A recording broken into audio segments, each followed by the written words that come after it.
Hey there, boys and girls of the YouTube world. Today, the Duff Dog and I are going to take this 1939 Chevrolet four-door sedan and get it back on the road for the first time in 52 years. I'm going to warn you, this video is kind of scattered out. Yes, this video is a long one. It took us 2.5 years to get this thing all pieced back together and back on the road, so stick around, enjoy it. And before we get started, here's some interesting facts from 1939. 1939 was the start of World War II. Ford released the 9N Ferguson tractor. Amelia Earhart was declared dead after being missing for 18 months, and the World's Fair was held in New York. Now let's go back in time, 2.5 years, and get this thing back on the road. This car has been in the same family for 85 years. Oh my gosh. Which is funny because they made a Series 85 and then a Master Deluxe. But anyway, the very, very special thing about this car that caught my eye, and we'll show you later, is the drivetrain. This thing has everything from a 1957 Chevrolet station wagon and a little bit more underneath the hood. It's got the 283 Chevrolet V8 engine. This thing would have came with like a 216 inline 6-cylinder and a 3-speed on the tree. It has a similar 3-speed, but it's floor shifted. Not only does it have a 57 Chevrolet station wagon 283, it's got dual quad, that's right, dual AFB carburetors from about the same vintage Corvette. Anyway, we headed to central Minnesota on like the hottest day of the year. Drug this thing out of the barn where it had been sitting since 1974. Well, it was actually a garage. We're up to regular scheduled shenanigans to bring you this announcement from mortske.com. Head on over to mortske.com. We got a new decal available. If you can't weld good, weld a lot. And guess what? We still got a couple of t-shirts for those 2026 projects that you're gonna finish.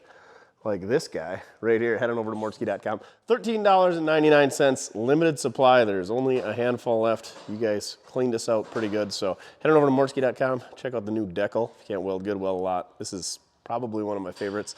And then the 2026 project shirt. 2026 is the year you finish your project, and we got calendars. Head on over to mortske.com, get yourself a calendar. Tell you what, for the dates listed below, calendars are 30% off. So go ahead and save yourself a few bucks, have yourself a calendar for the year. See a whole bunch of pictures of cars that we worked on last year, and then we're gonna go ahead and keep working on cars this year so we can have a calendar for next year. Head on over to mortske.com, check out the project shirt, get yourself a calendar, and get yourself, if you can't weld good, weld a lot. Mortske decal. Now back to your regular scheduled shenanigans. So did your grandpa buy it new? Yeah. Your grandpa bought it new? To the best of my knowledge, yeah. And then it was your dad's? Yeah. And then I went to my brother when he was going to the U, actually before that a little bit. And Dad liked 6-cylinders, and of course Dave wouldn't have that, so he got the 57 Chevy 283, had it restored, rebuilt at a place called Right Way on Broadway in Minneapolis. And they were very good. And turned that old 283 that came out of a station wagon with a automatic transmission, a power glide, turned it into essentially a Corvette engine with 2 4s, small 4-barrel carbs. Yep. And the first Chevrolet performance cam, as I remember it, is called the Duntov cam, after Zora Arkus Duntov, the Corvette performance guy. Yep. And he put a 3-speed transmission in it because he had one. And as I remember, the clutch is the 3-arm heavy-duty performance clutch as opposed to the diaphragm clutch. So from the front back through the rear axle, it's pretty high performance. The rear axle is 57 Chevy from the station wagon? From the station wagon. It is not by the traction. So he was working on the body when he had heart health problems start, and it ended there. And look at the license plate. 1974. That is pretty much how it's been since 1974. So did he ever have it running and on the road? Oh, yeah. Okay. Yeah, So he had it on the road and enjoyed it, and then life came around and it sat, and it was time to redo it again. And Right. unfortunately, wasn't able to finish. Yeah, Okay. he wanted. So he must have put car hubs on or newer car hubs, because I think these were 6-bolt wheels originally, right? So Yeah. I suppose he used the hubs off of maybe that 57 Chevy or something. Well, he somehow found out how you make the conversion of a newer hub and rim, 5-bolt, that will bolt onto the 39 Chevy spindle. Sure. And it has always worked. It's got the original 39 Chevy master cylinder brake. So is that intake manifold an aftermarket one, or is it a Corvette one? Or? I believe it is. That's something I Corvette, or well, probably aftermarket. we'll find out when we clean it up, I guess. Yeah. If it's Offenhauser, they usually label on the other side. 6-cylinder, right? Yeah. 6-cylinder. They must have added a couple, huh? You ever seen one like that? No, with 2 4s. Not with 2 4s? Another engine we can tear down and see if it's any good. Just what you wanted to do. Yeah, that's what I wanted to do. All right, what do you think of the old 39, Duff? You're excited? Me too. So I think what we're gonna do next is just kind of piece this thing together so it's all in one pile and we can see what we got and it looks cool and we can wash it. And we're just gonna push it off to the side for now because we're busy doing Dirt Reynolds things. Goddamn spinning tires! And everything else that we got going on in life right now, but this was too good of a deal to pass up. So there's only a couple bolts holding these fenders on. He did start doing a little bit of body work up here, so I mean it's kind of unfortunate, but we'll clean that up. Even those tags, you can tell this thing's been inside for a long time. They're hardly even faded. Inside's all full of stuff that they had for the car. Window garnishings, hubcaps, air cleaners, came with some extra flywheels and flex plates. The headlights and all that stuff is in there. All the stainless is allegedly there, I don't know. He was starting to fix this. You can see there's some pretty nice welds there, actually. It looks like they're gas welded. So it's kind of rotten like that. All that dirt would sit in there, had nowhere to go. But other than like that, this thing is super dry. Bottoms of the doors are nice. Door sills are good. These taillights, he said, were out of an Oldsmobile.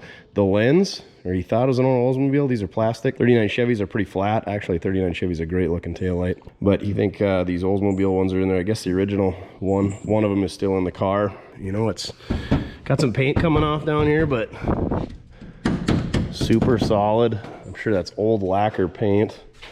A little overspray on that trim ring. Again, a little bit of rust right there. This must have been what he was fixing. It's just kind of pitted. It's not even that rotten. Little rust down there and up here. Overall, I mean, what's that?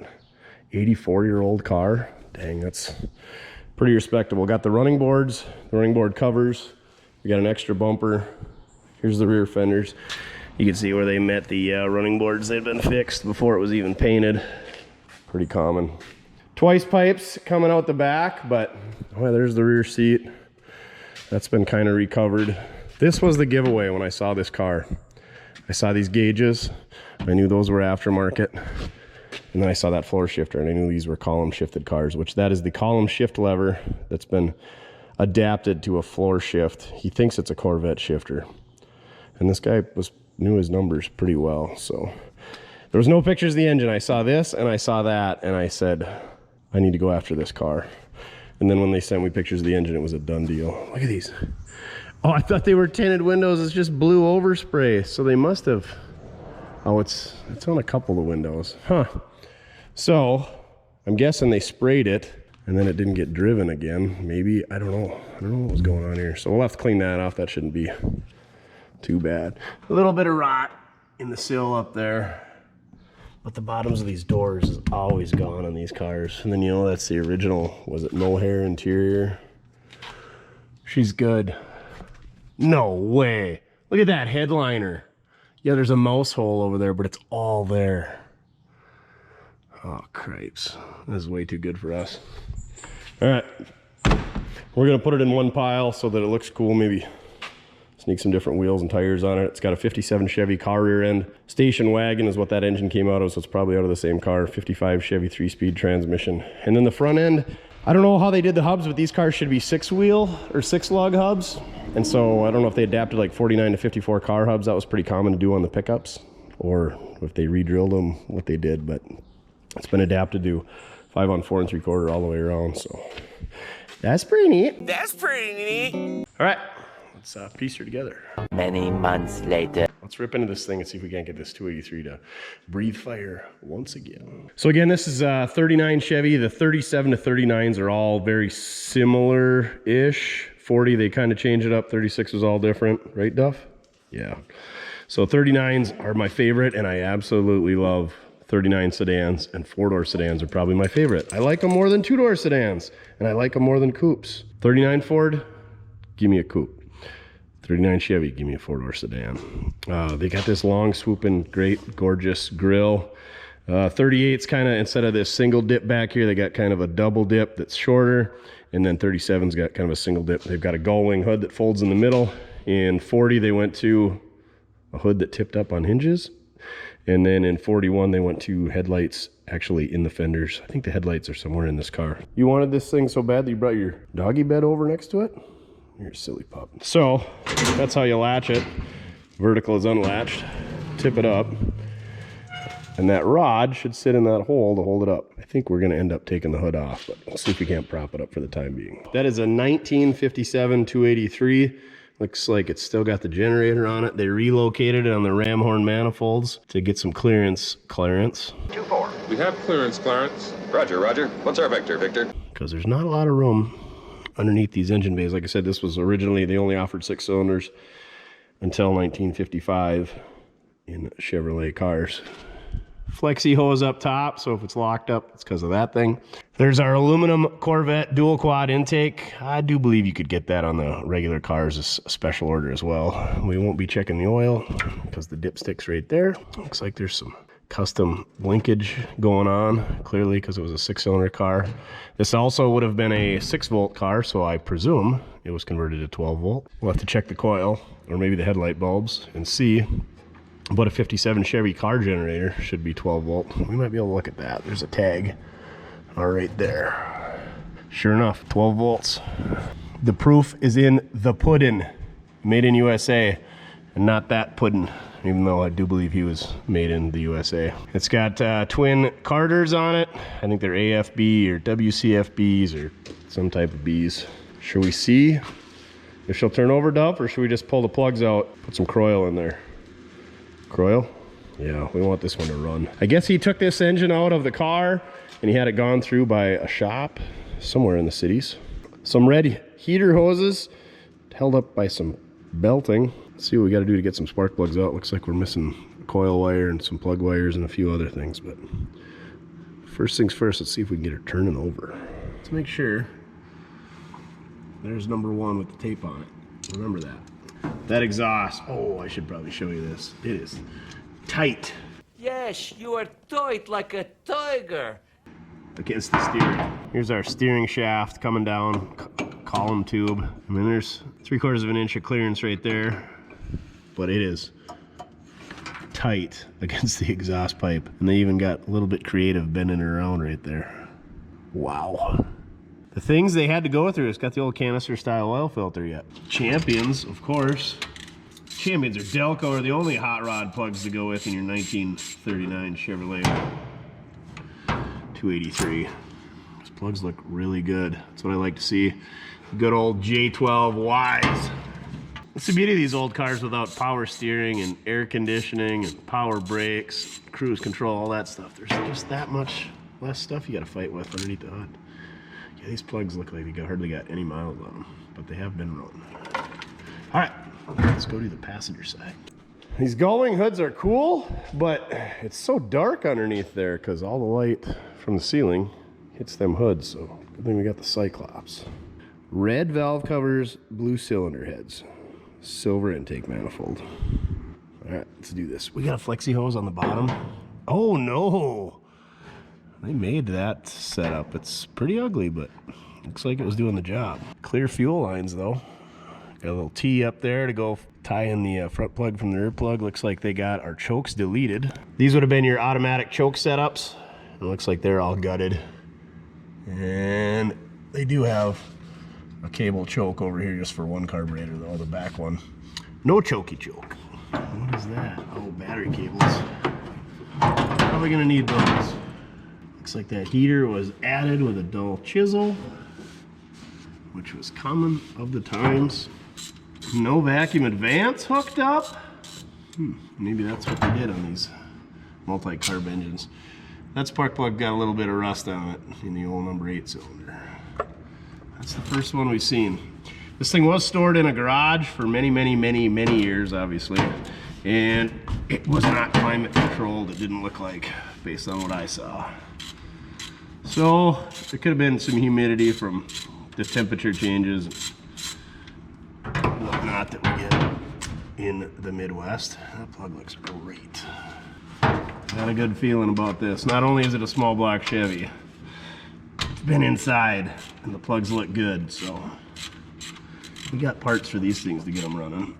I have never had a multiple carb engine, I don't think. I had a 53 Ford pickup with some dummy dual Hollies sticking them good.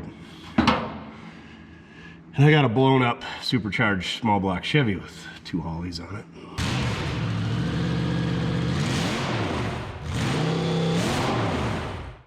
Yay. All right, got all the spark plugs out. I'm gonna go grab the old schlong or the dipstick, whichever one we grab first, and we're gonna probe around in the cylinders before we fill her up with either Croyle or Marvel Mystery. Can't really get the can down in there, especially on the front couple cylinders, because the front of the car tapers down in the engine compartment base. So I'm gonna have to get creative with a little. God dang, birds. Puddin' must have sent them up here now that it's warming up. Get out of here, birds!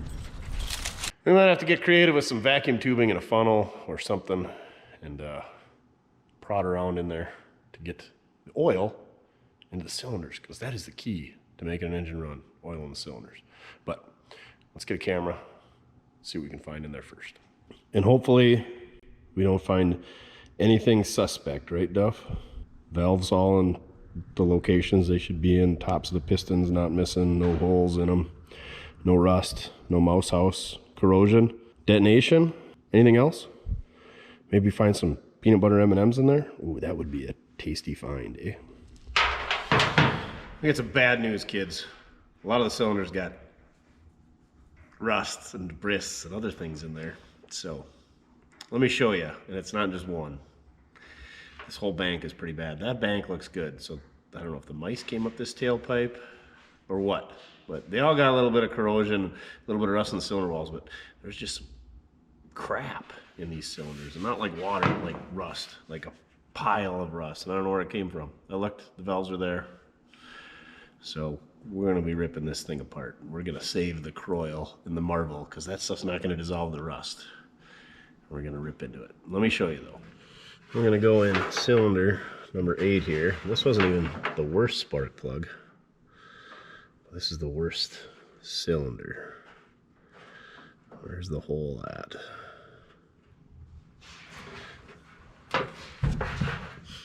So there you can see the piston, all the corrosion, there's some cobwebs. There's the cylinder wall, you can see it's shiny over here, rusty over here. And there is the bottom half of the piston, and that's all like flaky, crappy rust. So, I don't know where that come from. Either had to come from the cylinder head. There's a valve. There's our other valve that's slightly open. You can see how tough a shape that is in. I don't feel comfortable cranking it over and trying to push that out, the exhaust or the spark plug. So, it does have flat top pistons. We'll be disassembling an engine. Not exactly what I wanted to do, but since this thing is kind of a neat engine and it's a neat car, it's like the 38 Ford we did.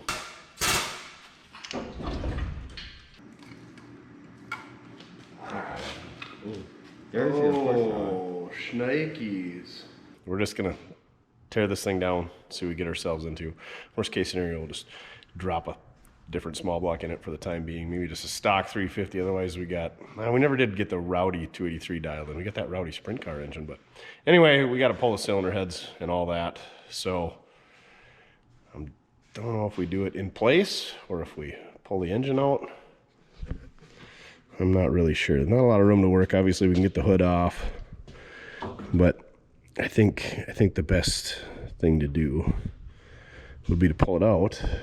But then we got Cadillacs on engine stands, and we got blower motors on engine stands.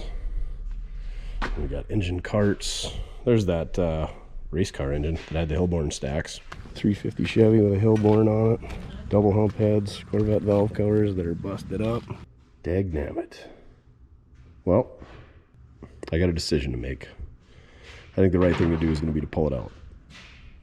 But I'm going to drink some coffee and think about it. It's too early for sandwiches.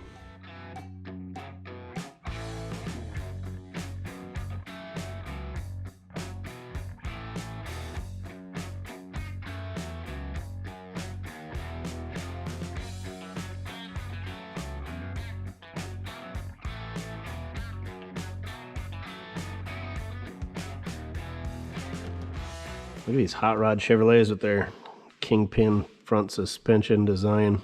The shocks built into the upper control arms. And look at these sweet angle iron brackets. This is an early 283. Doesn't have the provisions for the side mounts. Like I said, it's a 57. I'm not sure when they changed, 58 or 9. So they had to make these angle iron brackets up here. I'm guessing the 6-cylinder mounted through that hole down there originally.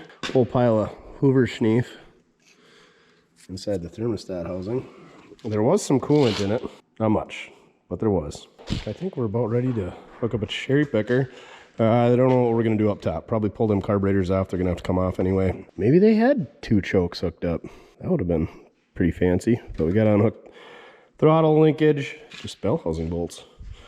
We'll be pulling this thing out of there. Like I said, here's the bracket they made to lift the generator up. It usually would have bolted through those 2 holes into the side of the manifold, but because that inner fender is there, they had to move it. Speaking of inner fenders, these things were a little bit, not cut up, but somebody cut them. You can see that weld right there across the top. So I don't know if they thought they needed to cut them for clearance, because they did it on the both sides. Well, this side, it's just that little guy right there. Gas welded her back in place though. He just a little guy. All right, grab the cherry picker, pull a couple more bolts out. Well, this 283 ready to go.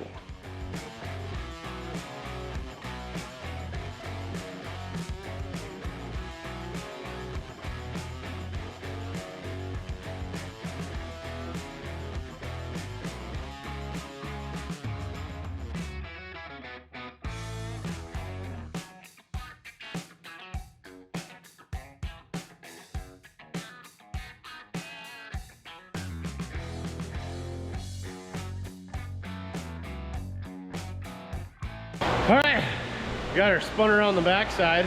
Furnace is running, air compressors running, pressure washers running. Mojo dove right into pressure washing while I was cleaning up the mess. So I'm gonna wheel the 283 back there. Usually we don't pressure wash them before because I don't like getting water in engines, but this one's all got to come apart anyway, I think. So some pretty good mouse house going on back there. That's why they call them a mouse motor, right, Duff?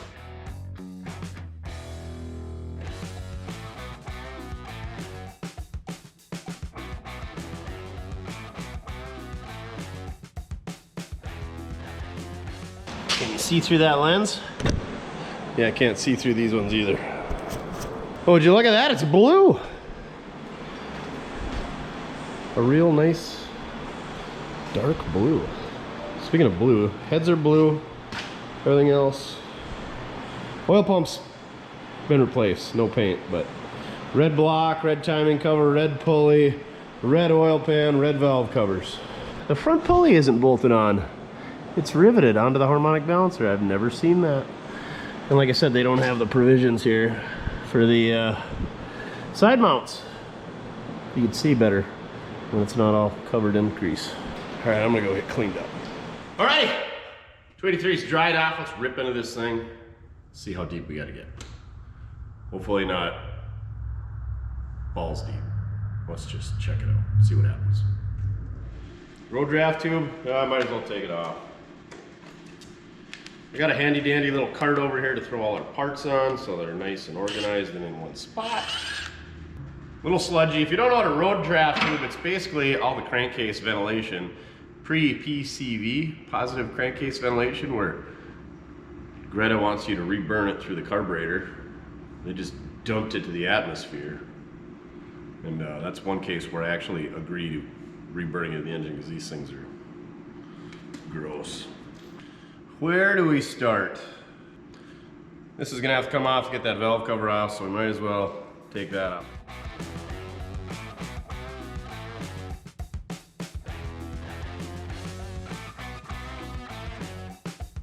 These really small blocks, instead of a 7/16 head on a 1/4" screw holding the valve covers on, these things got Phillips heads. And the front timing cover, instead of being the same thing, 1/4" screw with a 7/16 hex head, these got flat screws in them. Some of these were actually flat as well, I believe.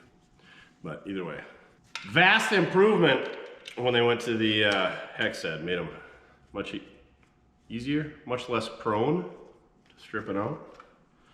And don't get me wrong, I love the stripping profession.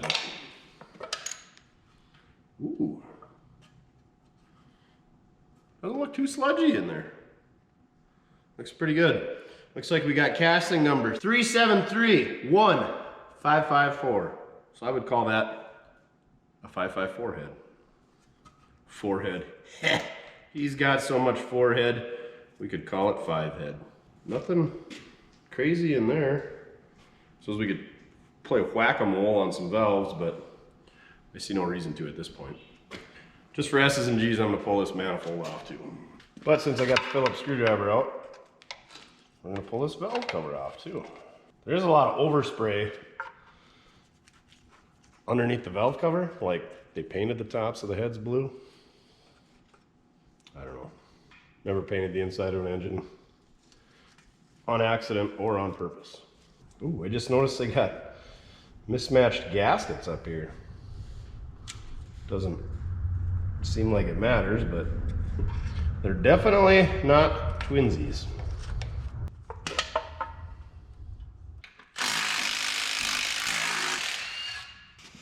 Whole lot of rust up inside this business. So I don't know if that was humidity. Of course it was humidity. What else would it be? Mice don't carry rust. But since we're pulling the heads off, we may as well pull the intake off.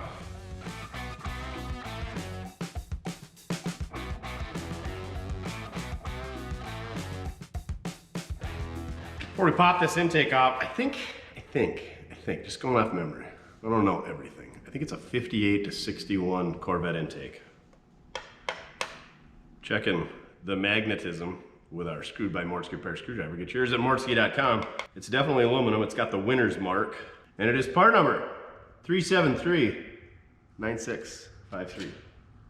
They did use China wall gaskets, but when did like Permatex or silicone become a thing?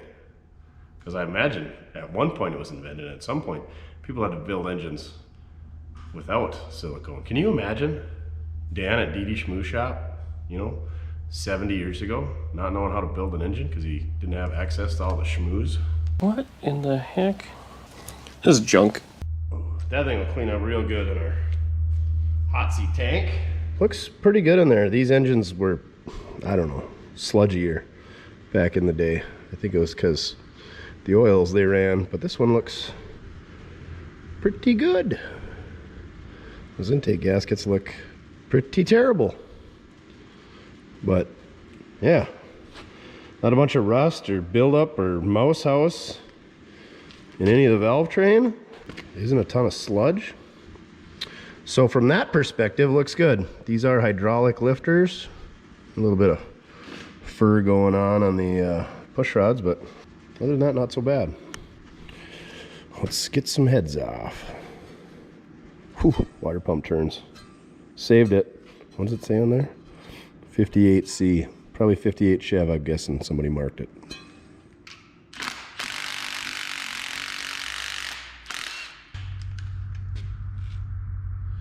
Ooh, that rocker is newer and has a different size nut.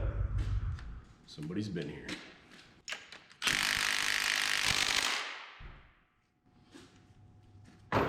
We're gonna need more impact. You're gonna need a bigger boat. What do you see? Small block Chevy. Small block, Jimmy. Holy buckets. Huh? Astute observation, Isaac Newton. An astute observation has led to laughter.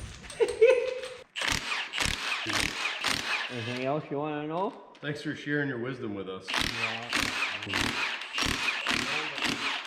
Well, since we have the tools out, we might as well do the other side.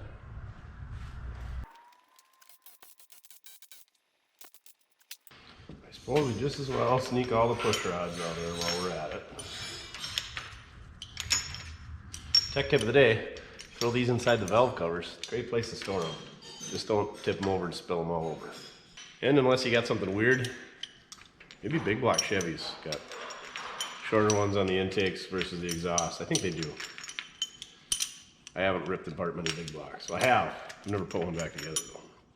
But you don't need to mark these. Somebody's gonna come in and correct me, I'm sure. Also, did you know how many head bolts a small block Chevy has? Trivia for you. It's 17. Don't ask me why I remember that. Feel free to use it at your next trivia night.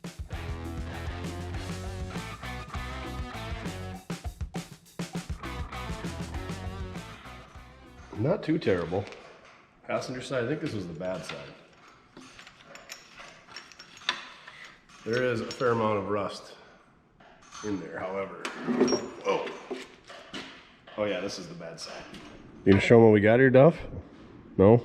You're not interested? Well, looks like we got standard flat top pistons. Well, run of the mill. I shouldn't say standard. We don't know if it's been bored or not. There's a little bit of rust in these cylinders. Not bad. This one's got a bunch of crud up there. But crud we can deal with. This is the bad side. A lot of Hoover schneefage going on in there. We're gonna have to do a little cleaning, and this was the one that I saw that was not so good. Let's check out the heads. This is the passenger head that was worse. Of course, we got two exhaust valves that are stuck open, so more than likely those are gonna break off. We might be okay. Look at all that rust, just ready to flake out of there. So we're gonna have to clean them up at a minimum. Driver's side looks good. I think those ones are just bad because the exhaust was open. So, those might be okay. Let's get the vacuum cleaner out and suck all the crud and rust and water out of these cylinders. Go from there. Hey, thanks for finally using that bed. It's good for you, old man. All right, let's do this.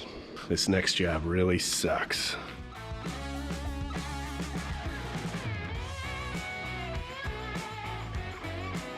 It's not looking good for the home team, is it, Duff? Hidden below all of that Hoover schneef was what's left of the piston there. Yeah. I don't think that's good for business. These two look fine. Well, pretty good. That one, I don't know. It'd probably run. But there's a lot of scratching, rusting, things going on the cylinder wall. But that thing, I think we're gonna have to break that piston just to get it turning over. And no amount of ATF, acetone, coil, Marvel was gonna solve that. Unless it was put in there when they parked it. So I don't know what to tell you guys. It needs a head job. Needs those valves gone through because they're gonna be all pitted up and crappy. And they're arguably not very good heads. They're, for numbers matching, 57 Chevy, they're probably your go-tos other than they're not fuelie heads. But they're not worth sticking money into. Ask me how I know, because I just stuck $1,000 into another set of 283 heads. But this bottom end, we could try cranking it over, but it's just gonna be a waste of time. This thing's all gotta come apart. It's gotta be bored. Needs new pistons, new rings. You might as well do bearings. It needs everything. It needs the heads gone through. And this is not it's a 39 Chevy with a 57 Chevy car motor in it. It's not a numbers matching 67 Corvette 427 tri-power amazingness. So it's just your old run-of-the-mill 283. So I think what I'm gonna do now is spray a bunch of oil in there, lube, and we'll button this thing back up and we'll put it away for a rainy day project. If the other side looked like this, I'd be lubing her up, cleaning up the cylinder walls, and be cranking this thing over. But no, like I said, even if we had a spare piston to put in there, it would be not so good. We'll get the master to check it out. He's over there playing a whack-a-mole. Come look at this piston. Tell me what you think. You think we can breathe life back into that? Or is that a do not resuscitate? Kind of deep, ain't they? Rusted. Yeah. Yeah. We're going to have to try to get it out of there, but if we're going to use it. I think we put it back in the corner and find a different one. I think so. Okay. I think even if you got it loose, that cylinder, there's a lot of rust in there, and it needs bored and new pistons. The other side looks pretty good though, or better. Did a little cleaning there, and you can see she's already bored 30 over. So you're probably gonna either need to go, I don't know if 40 would do it, or you're gonna have to sleeve those ones. So I don't know if this is a very good candidate for a rebuild. Then Mojo said, look at the intake valves on these. That's what your intake valve should look like. Look at how the outer edge is gone on these two from sitting in water.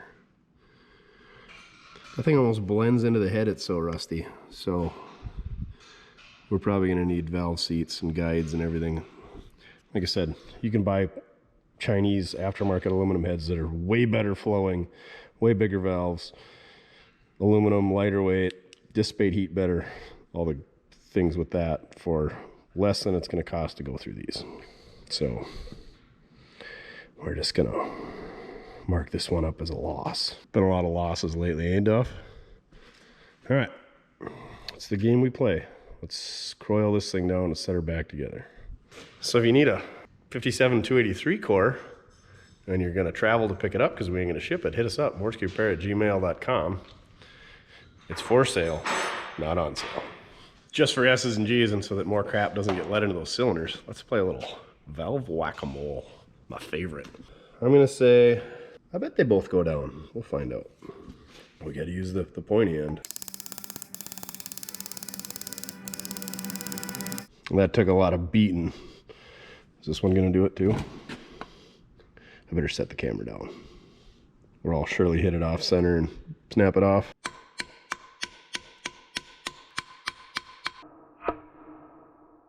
Oh, I've never broke one that way. A little bit too aggressive. I should have just left it be. Dang it. We could weld that back up. Just kidding. GD Speed Shop style, we don't do that.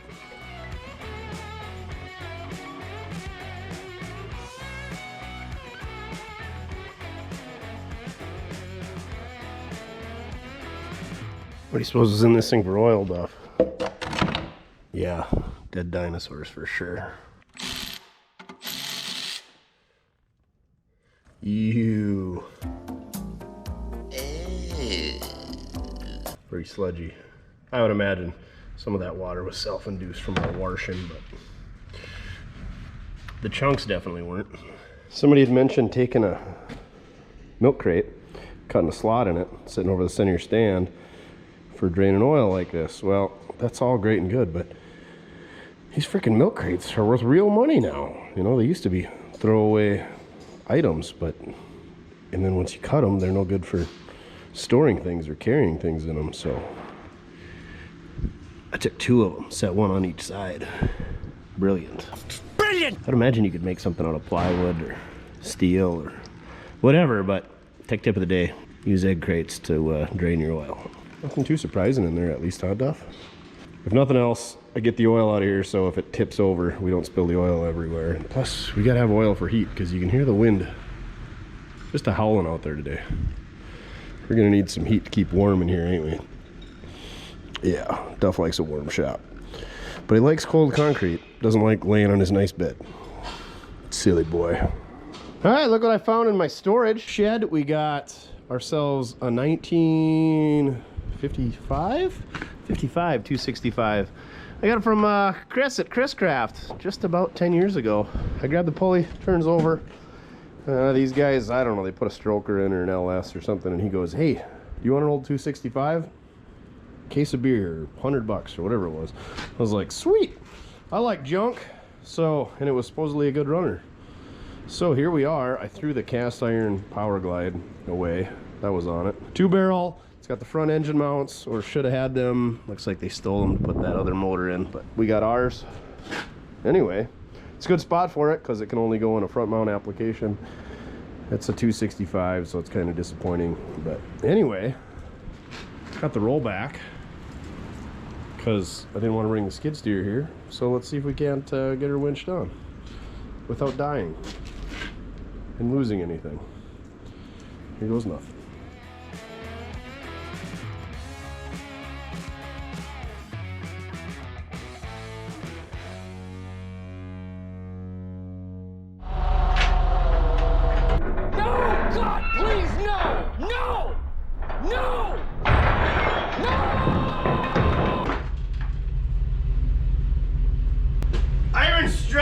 To the cart for that reason.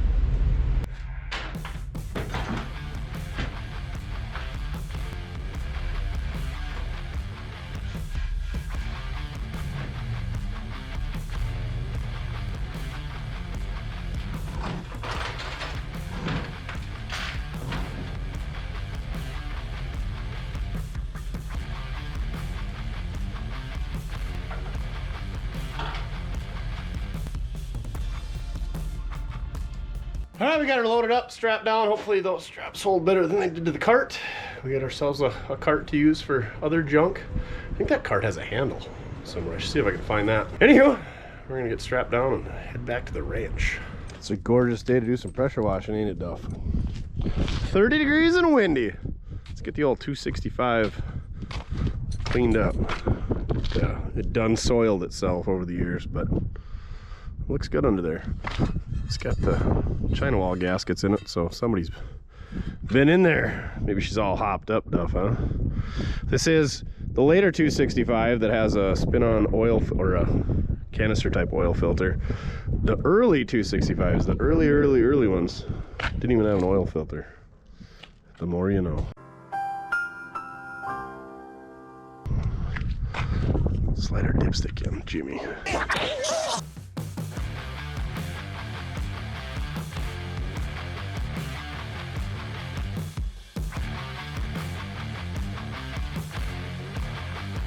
Our new clutch on. Ready to slide her in, huh? Yep. All right, new engine mounts in the back. We're gonna see if we can't make something work for the front. We couldn't find exact replacements because I didn't know what these were, but slide the old 265 in there. Put a couple new frost plugs in there. Yeah. Went through the generator and the starter. Good to go.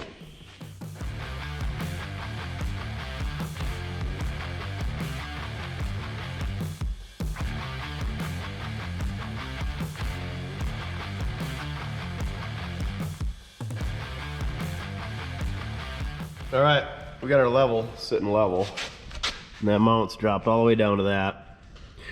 We can't run our fuel lines, and our exhaust is gonna dump right in our steering box, so we're gonna have to lift it up and kind of set it how they had it set. That way we know our shift linkage is gonna work, clutch linkage, throttle linkage, radiator hoses, all that stuff's gonna work. So it ain't gonna be sitting level, but it worked before, so it should be fine now. The biggest thing is that exhaust goes right on to that steering box. A little more? Well, just to make everything line up a little bit better, we cut these mounts loose, moved them a little bit, mainly back, swapped the new fuel pump on because that old one looks pretty rough shape. We might have to drill a hole through that mount to get our fuel fill feed, and I don't know if we're going to be able to get a fitting on there. We should be able to, but if we got to modify the mount, we will, but it should be sitting on its own weight now. Snug those up. start putting all of our accessories on. Exhaust, starter, all that good stuff. And once we get everything all fitted up, we'll reach in there and burn those in. I just tacked them for now in case we got to move it. Measure twice, tack once. It's been a while since we gave you an update. We got a lot done on the old 39 over here. So, new front brakes. We got new wheel cylinders, new hoses for the front. Shoes were in good shape. Drums are in good shape. So we're going to lube that up and adjust it. Look at these cute hold down springs. Never seen one like that before. But I've never seen a wheel cylinder like this before. And this is your adjustment screw up here and this little tag that holds it. It's kind of a neat setup. We'll leave it at that, neat.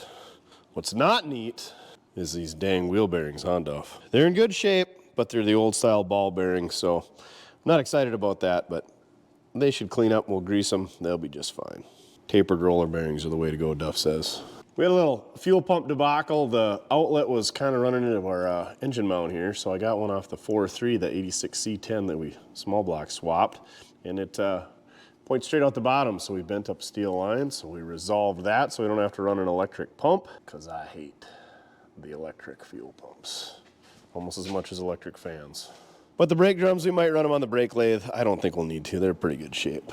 Let me show you what we've been doing underneath. Look what we got going on here. We got rid of the old nasty cast iron master cylinder, and we got a nice little fabricated bracket here. For the life of me, I cannot remember who I got it from. I think they were the only company that offered one that was compatible with a clutch pedal, which obviously we need with our 3-speed.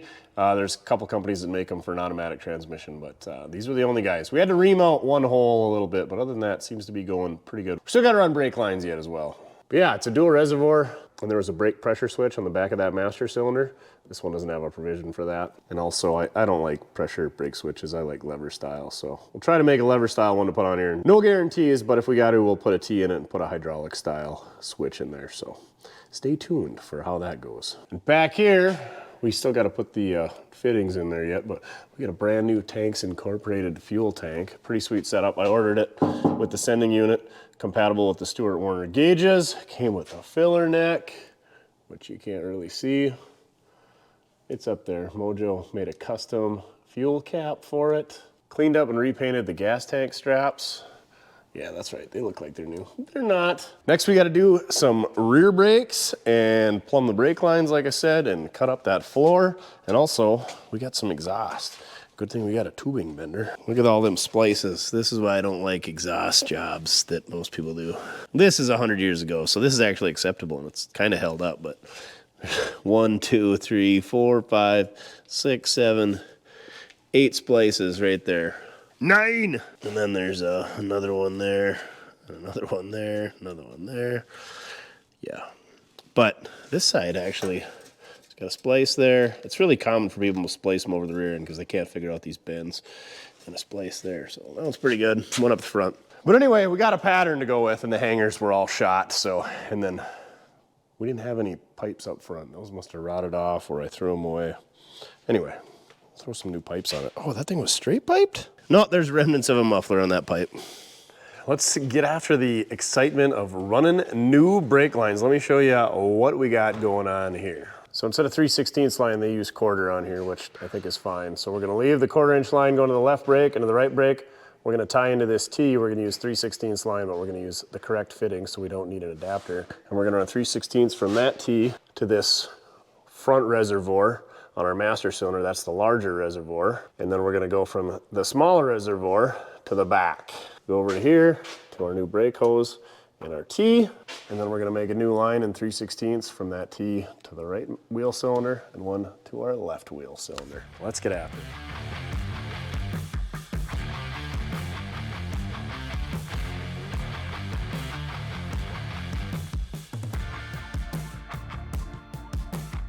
All right, there you go. Out with the old, now in with the new.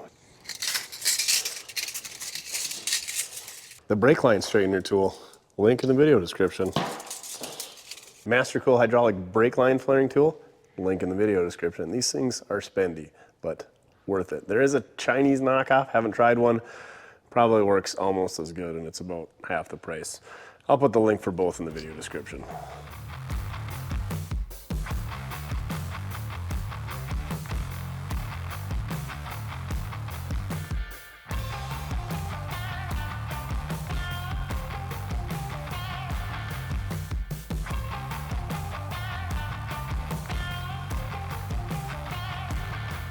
All right, that fit up pretty well. I think we're gonna do the same thing with the rear.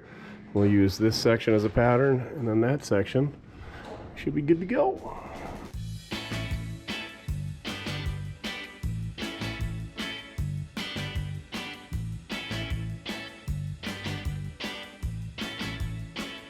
There we go, got to finish tying everything up here, but we'll just tie those two together. We use our factory hooks there and there and there. I think it'll be all right. We'll do a little bit better job of getting her bent into place.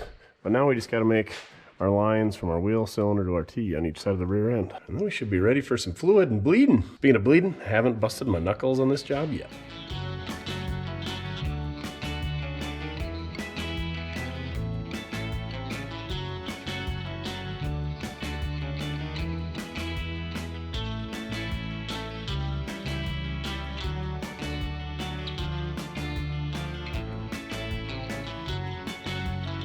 I think it's time to try to fire this little 265 up. I have never heard this engine run. I don't know anything about it other than my buddy swapped in a different V8 in this car. And this thing was sitting under the bench and he said, you need that thing. So let's see if it was worth dragging home or if we got to find another small block to drop in this 1939 Chevrolet sedan. When we set the engine in, we got most of the wiring figured out. Let's hook up our battery cables. We got our loser switch hooked up here. Hopefully Dave's not here. He's got some juice. See what happens. Sounds like we got some compression. We're gonna bypass the ignition switch. We're gonna hook up this jumper wire to the coil and see if we got some spark before we go any further. Guess we'll be pulling a distributor cap off and giving it the old Mortske flick and see what happens then. It's all brand new in here, but sometimes, oh, we got power there.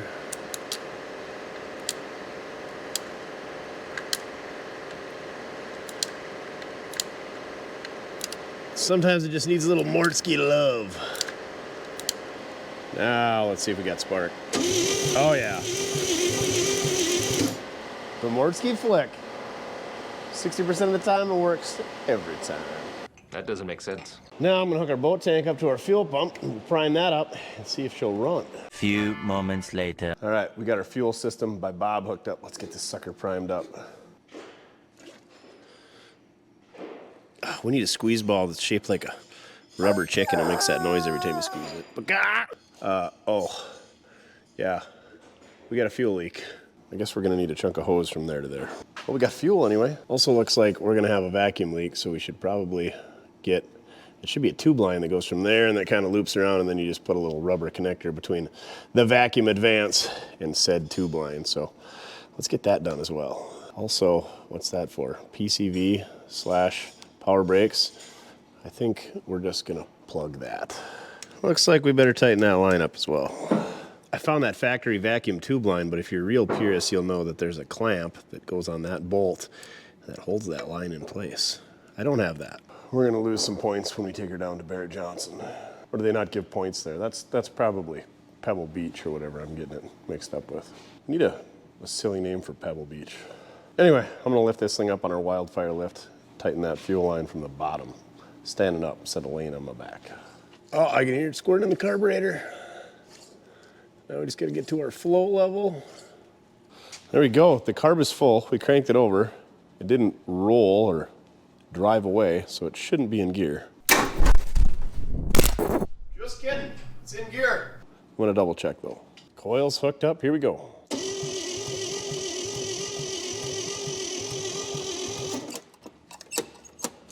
Squirting gas, coil wires hooked up. Double check spark.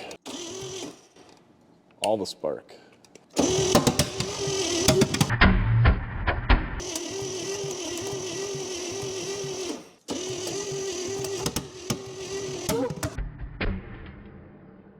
Just gonna take a shot in the dark and assume that our timing is significantly off. Judging by the flames coming out the carburetor that should be coming out the exhaust. Let's pull spark plug number 1 out, spin this baby over till we get her to top dead center, and then check to see where our timing's at by removing the distributor cap one more time. Right there. Well, the plug wires were all off by one position and the distributor cap is out 180 degrees. Happens all the time. I'm gonna pull that thing out, spin it to where it needs to be. We got her set at top dead center. The timing mark actually lines up with where it needs to be. We'll drop that thing back in, spin it over so it drops back down right where it needs to be, and we'll be ready to fire this baby up. So the way I like to set these bad boys up is you point the distributor at cylinder number 1 when it's at top dead center of number 1, which is the left front cylinder or the driver's side front cylinder on a small block Chevrolet. And here's a quick little tech tip that I learned from the comments somebody said. So usually you gotta line up the oil pump shaft with all of this. So you point this at number 1, see how it's not sitting all the way down there? Well, now I'm gonna bump the engine over with the starter switch, holding a little bit of pressure on it so it can't jump out of there, which it shouldn't because gravity. But we'll turn it over, and as the distributor turns, because the camshaft's turning it, it'll drop right onto the oil pump when it lines up. Or at least it should. Here we go. Drop straight in. Also, you'll notice this is an early small block Chevy distributor hold down. Put it on the right way. It's curved to hold that distributor down. Some of these were actually formed out of wire, and I don't really like those, but the later ones have a notch, so you can just loosen the bolt, slide it back, pull the distributor out, slide it back in place. But this one doesn't have a slotted hole. It's just got a round hole, so you got to take the whole thing out if you want to pull the distributor out. So your worthless information of the day. We're going to snug this up just tight enough so I can move it by hand. Now we'll put it all back together. Here goes nothing. Well, that's why it didn't work. We didn't yell the keyword. Slingshot engage. Slingshot engaged. Well, that's strange. Now we got nothing. We got spark, we got fuel. This thing should run. Try advancing it a little bit.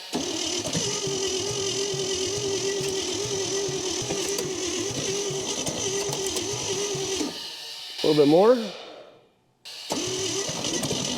Oh yeah. Come on, baby. A little more. That's gotta be too much.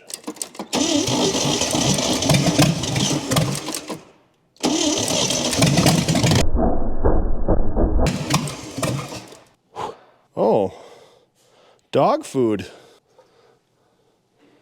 I guess our mice friends have been in our exhaust manifolds of this bad boy while it was in storage.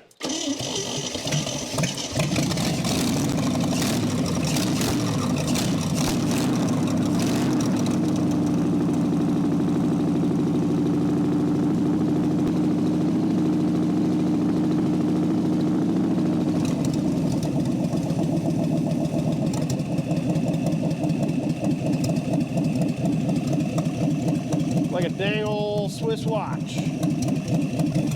Just a loping away. How about that, Mojo? It runs. Yeah. Might have to turn the idle up. Yeah. How come you put dog food inside that engine, though?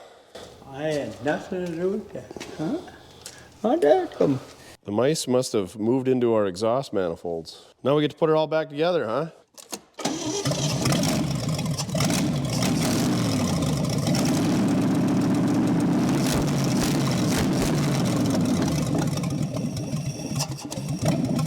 Make sure we get all that dog food out of there. I checked the dipstick. It's got brand new oil in it. Yeah. We must have done that before we threw it in there.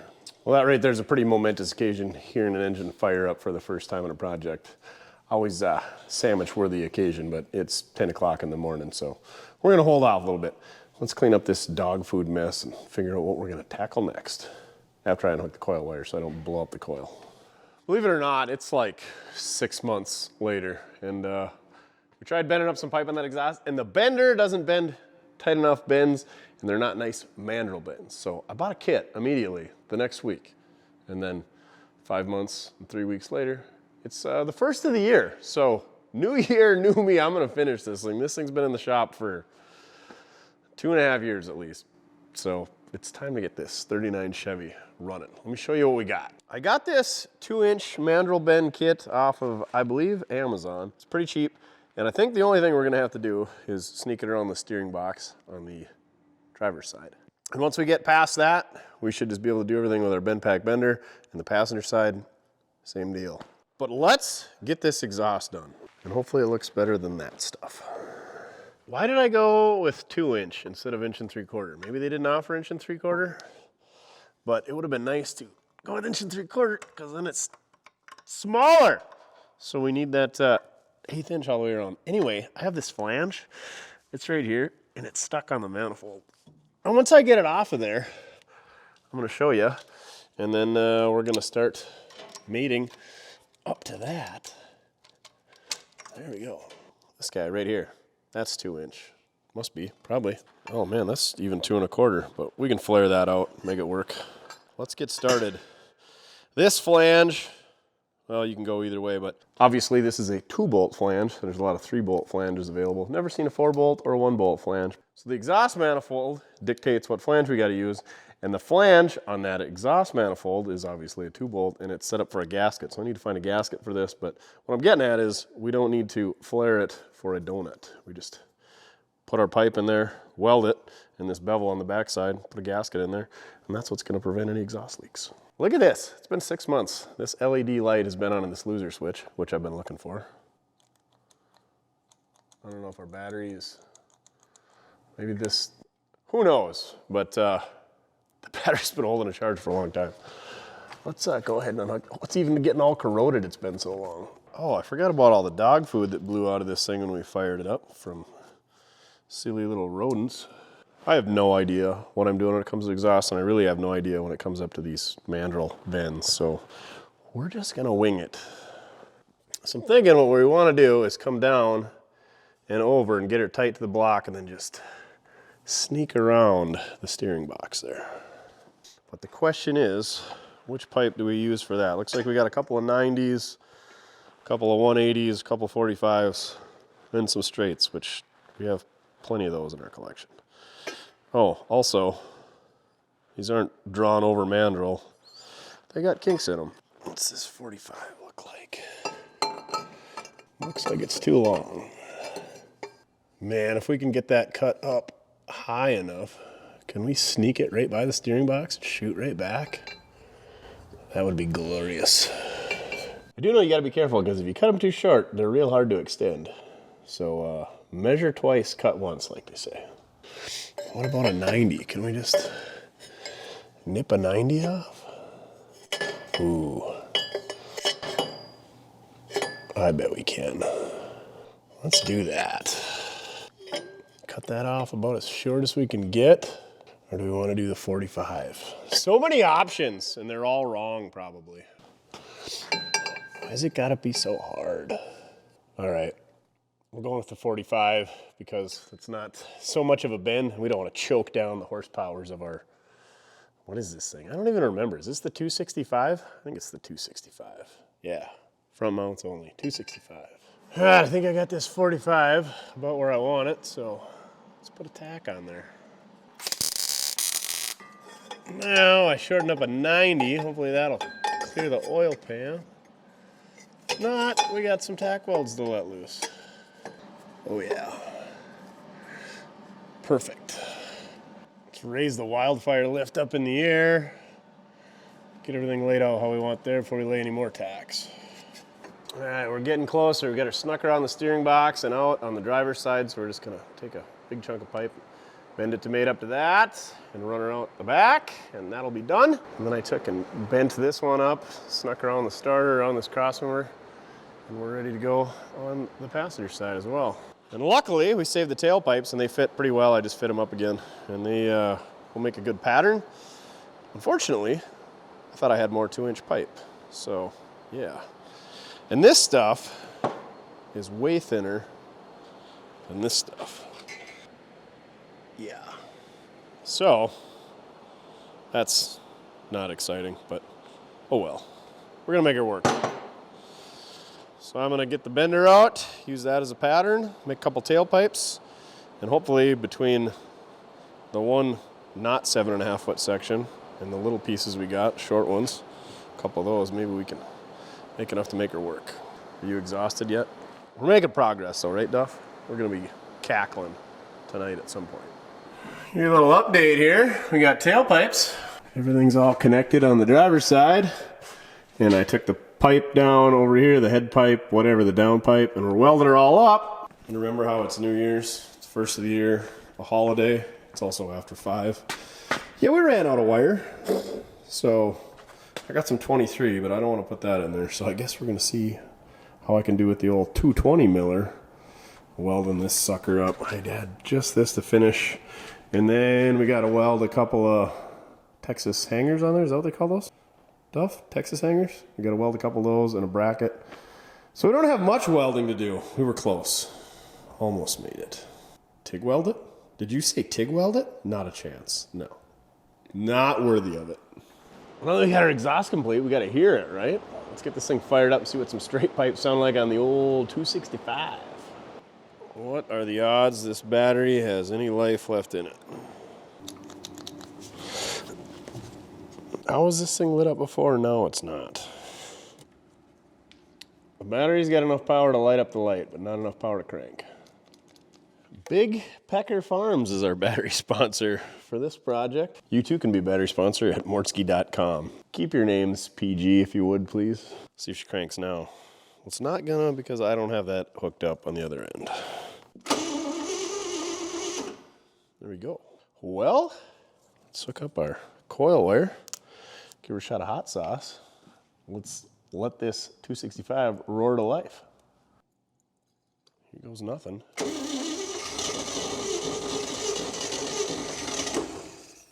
Oh, you want to go. It's so quiet.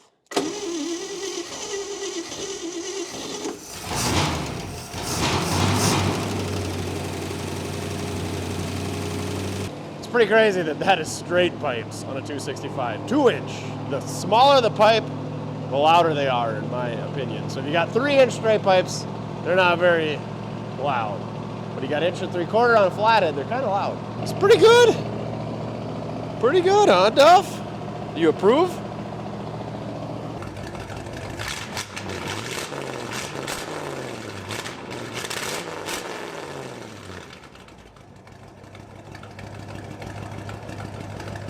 I'd say she's pretty good.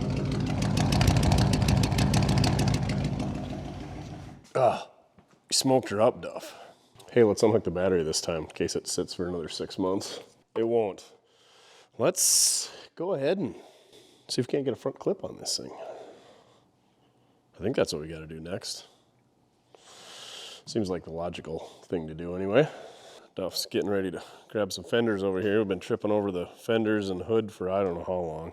That's the seat that goes in the car, and the other piece of it's up there. Can't remember if that's the radiator for it or if it's in this box over there. Nope.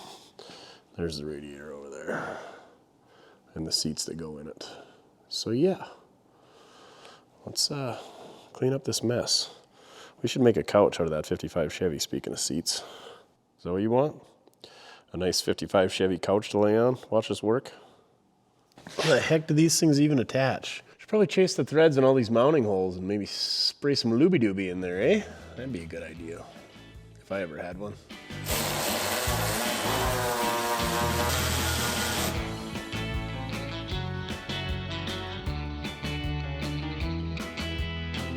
I wouldn't say it's all coming back to me, but slowly, we're piecing it together. So in order to put the fenders on, we'll attach the fenders. God, where's the grill at? We're gonna have to find that. Anyway, squirrel. Squirrel! There's this radiator support bracket right here that we need to put on there because the fenders, I presume, attached to that. We're gonna find out real quick. And I knew I bought a new radiator because this one, it's actually in really, really nice shape. It's an old Harrison. This is a cool little tab that's bronzed on here. Dave Olson Auto Radiator, Minneapolis, 14940. We'll have to check it out and see if those guys still exist. Anyway, I remember this little elbow for the radiator. And hopefully this thing coming out straight makes it easier. I don't know why Dave didn't put a straight end on here, but anyway, we're gonna put that radiator in there. Hopefully it fits. It's a Champion. I've had pretty good luck with them. They're super cheap and probably for a reason. We're gonna test fit all that, and yeah, it's coming back to me now.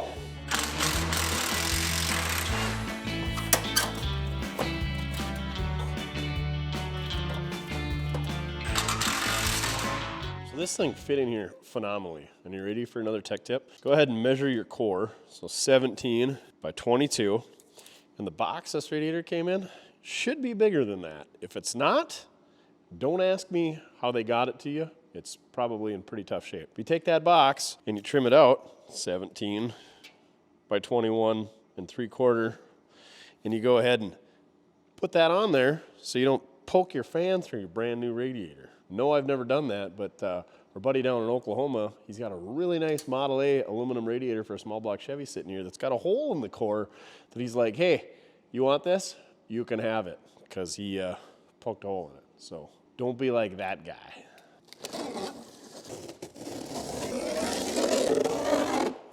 Also, don't cut your box with the radiator inside of said box.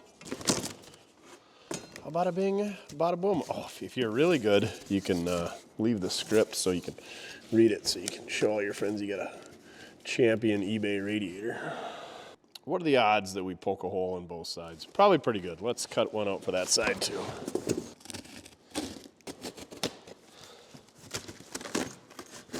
Grab yourself some tape. We're going to use duct tape in gray so that it matches our aluminum radiator.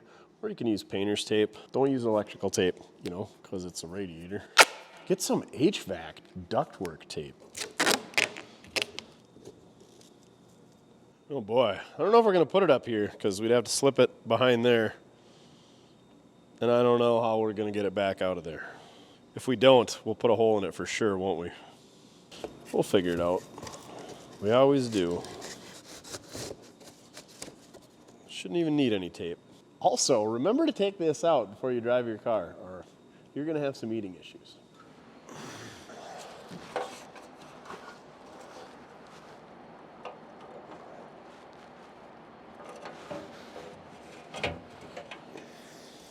Now with our cardboard protection in place, we can just lean it against the fan. Now, how do the fenders attached to the core support? With bolts. Oh yeah, right. I feel like this would be a lot easier with the wheels off.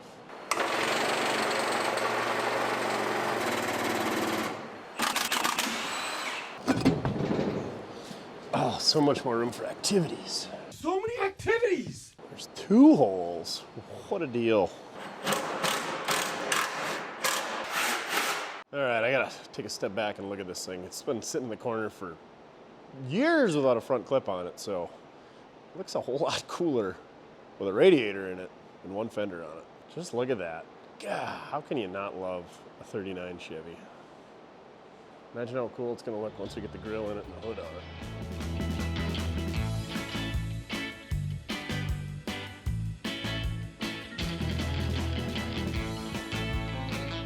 Oh man, I gotta show you guys this. You get lucky once in a while. It is tight for that lower radiator hose. You guys saw that little jig that those guys had to bend up. And actually, I think they had a better layout because the lower neck shot straight up, and here it's shooting straight out and right into the engine mount. Let me show you how tight it is. So that thing shoots straight out into the engine mount. So it's gotta come straight up and then gotta jog over that engine mount and then go to the water pump. And there's not much room in between the water pump and the radiator, so it's tight.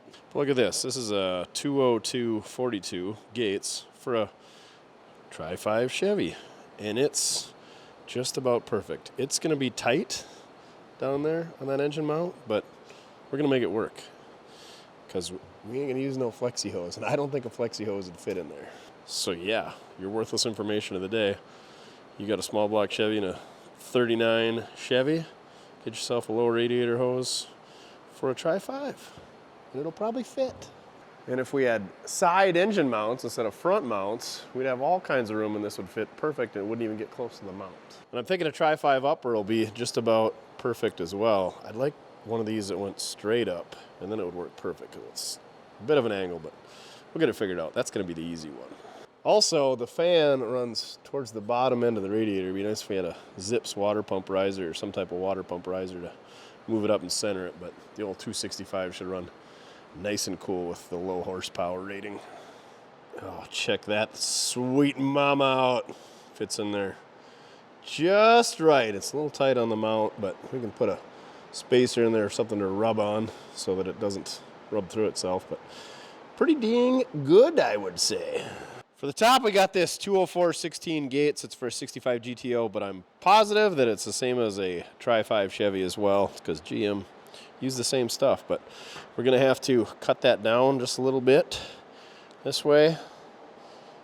Yeah, just shorten it up on the front side. She's gonna be real good. Oh my gosh, made in the USA. Would you look at that? Got some new hose clamps on there. It's gonna be good to go for years. Got a generator belt on there. That thing's gotta be really tight because that generator is super tight against the inner fender. They actually clearanced it back in the day. Threw a couple pipe plugs for our heater hoses in there because I'm guessing the heater core leaks because they all do. And this one's, what, 87 stinking years old. Got some 5/16 vacuum tubing for our overflow. Yeah, we're ready for a coolant, but let's get this grill in there so that it's not laying around my shop getting smashed. Although it would look good hanging with the grill collection up there. We don't have one of those yet. Don't have a lot of Chevrolet grills. What do we got? We got a square body 73 Ford grill up there. I think there's some 34 or 5 Chevy trucks up here somewhere. Oh yeah, right there. That guy. That's about it. Pretty well thinned out on GMs. Big GM guy. Just got a lot of Ford grills hanging on the wall. Fords arguably did have better looking grills. 39, ooh, Chevy's the way to go. 40, Ford, all the way. You know, before I put that grill in there, let's do a little sanding on that body filler. Gross. Wish there was a good way to remove it, which there probably is, but I don't want to deal with chemicals and so on and so forth. I'm guessing that grill won't be too hard to remove if somebody wanted to do that, but let's take the rough spots down. God, freaking body filler. 320 grit, that's exactly what you want to sand this stuff down with, right?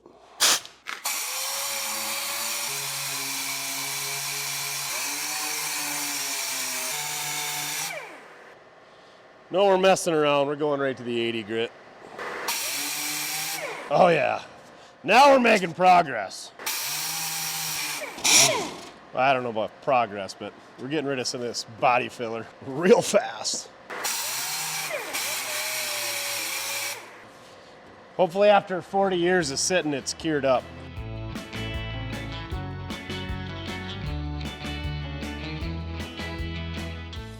All right, good enough for the girls we go with. Unless you know what you're doing, don't attempt bodywork, kids. And I don't know what I'm doing, so I'm not gonna attempt. What is the deal with this grill? What do we gotta do to mount that thing? Oh my gosh, we're looking good. I think we could take that cardboard out. Oh, we got a little chin piece to find. Wonder where that went to.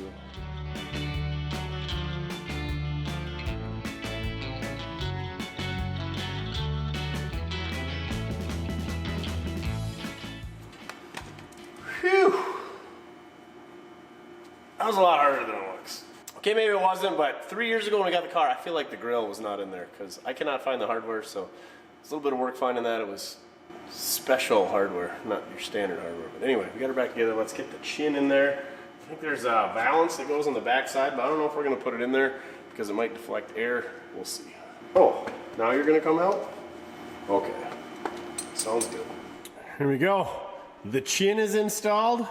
Now let's put some headlight buckets on. These headlight buckets were off the car and in a box that were stuffed full of stuff that I didn't stuff it full of, so these were clearly off the car when I got it. We only got one bucket and we got 2 lenses and we only got 1 headlight ring. And I don't, well, if it was from this car, it was not stored very well. So pretty much the only thing we can do here is put the buckets on there because this headlight ring is hot garbage and we only have 1. Well, let's get them on there anyway. So this is a 39. 40 also had headlights on the fenders, but 41, the headlights went into the fenders. Your worthless information. That's how you can tell the difference between a 40 and a 41 Chevy is 40's got them on the fender, 41's in the fender. 40's have running boards and 41's did not. Let's get these bolted on there. We got headlights exposed and running boards on our 39.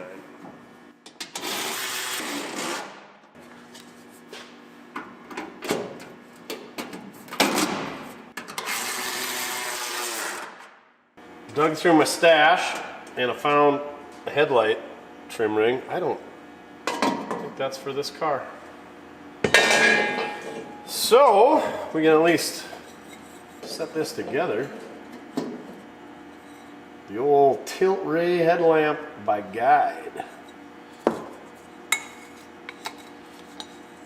that gonna hold that in there? Please don't break this lens.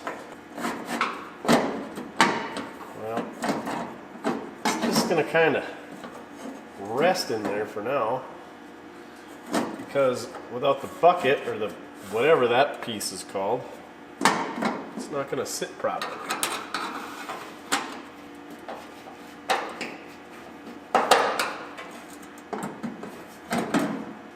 Oh, looks way better. So there's just a little screw on the back side that you tighten up to sucker into place. Of course, the tack weld broke on this one. It's actually a rivet, so you know what we're gonna do.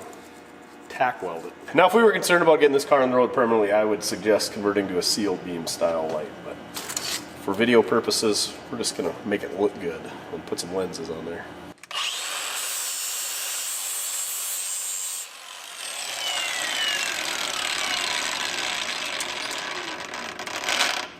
I think we gotta knock that rivet out of there. I think that rivet is brass.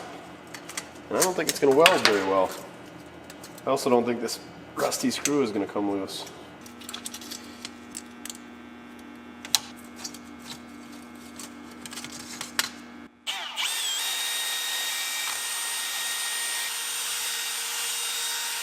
You know, instead of welding that with my 220 welder, all it had was a rivet in originally. Let's just find a little machine screw and bolt it. This thing's pretty pitted up. It's even got some holes in it. Both headlight lenses are in. Check out what else we did. You see that? Yeah, we got new 14-inch tires on the front because they didn't fit on Reggie. So yeah, we went with the tried and true 5 spokes. We got some vintage ones in the back. These guys even got holes drilled for the old bead lock, you know. Really getting after it. Oh, doesn't that look so much better? Just think how good it would look if it was, good grief. It's gonna go like 6 inches lower. Hopefully we put the exhaust up high enough. I think we're gonna leave this one this height. This is how it was. We could put some blocks in the back. I really don't like the U-bolts anyway, so it'd be a good opportunity for that, and then cut some coils in the front, but we'll see. Get it running and driving first and go from there. Looks way better now though. Imagine if we clean those dirty mags and threw some new 14s on those. These are vintage. What do they got? The FR70-14. I think that's like the equivalent of a 225-70, something like that. Maybe a 215-75. Now we gotta hook up the filler neck. This thing's been modified, raised, I don't know. Let's get that on there. Then we can put gas in it. I'm gonna get rid of these old band clamps. The rubber connector is still pretty good shape, so we're gonna reuse that. I think there's supposed to be like a rubber grommet that goes in the fender. Of course, I don't have that, so we're just winging it. Can add that later, easy enough. Let's blow the rust out of this neck so we don't get it in a new fuel tank. Got a couple of fresh hose clamps. You can tell Mojo is here by the Mountain Dew bottle. That's how long that's been on there. A little dusty, but kept that dust out of our fuel tank. Oh, are those gonna fit through there? Probably not. There we go. Come on. I don't think the neck on our replacement tank is at the proper angle. We need a new chunk of rubber, something more supple, flexible. All right, we're done asking.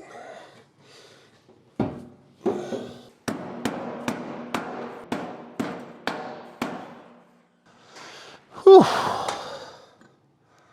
Perfect. So we got this dual reservoir master cylinder. It's quite a bit longer, so the access hole is further ahead. Also, everything got shifted back, so we're gonna go ahead and trim out the floor for access so we can put brake fluid in here. Right now, you can't even get the bail clip closed for the cover. And then once we get the brakes working, we'll make a new cover that goes over the top there so you got access so that you can service your brakes, and we'll be good to go. Looks like we just gotta go slightly past this rib right here, so we'll use that for reference.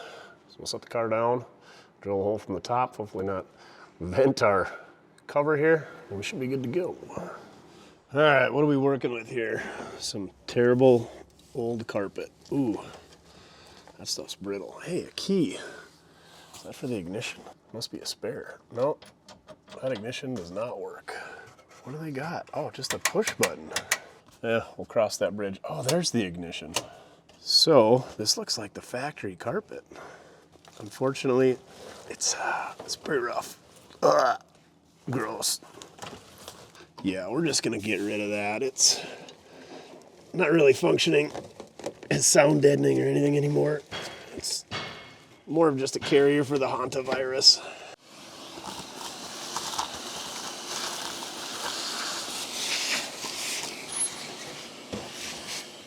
All right, 3.5-inch hole saw. Definitely gonna drill it in the wrong spot. Break our wrists. All of the associated. Measure once, drill twice. Here goes nothing. Ouch. Oh, every time.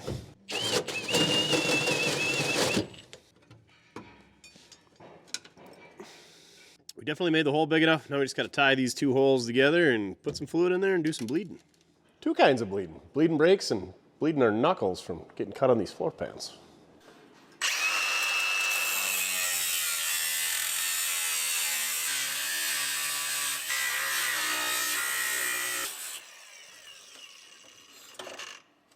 Much better. All the room for activities.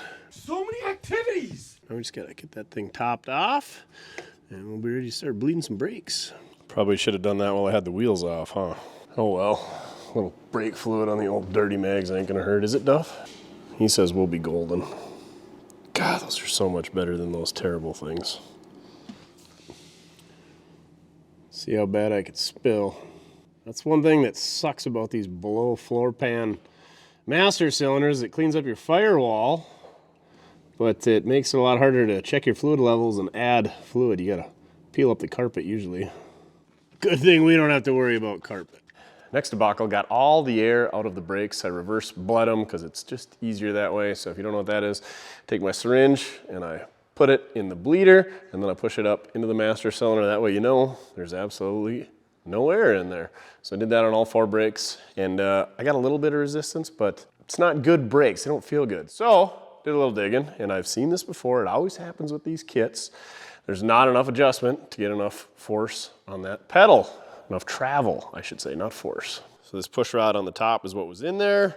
And then this is what we're gonna go to. This one was one of my other options, but we still gotta cut it down a little bit. But you can see how much longer that is. We got to take about a 1/2 inch off of this one. So this one was way too short. Wasn't getting enough pressure on there. So hopefully that fixes it. Same 3/8 fine thread. So that'll thread on there. We'll cut a little bit off, put a little chamfer on there.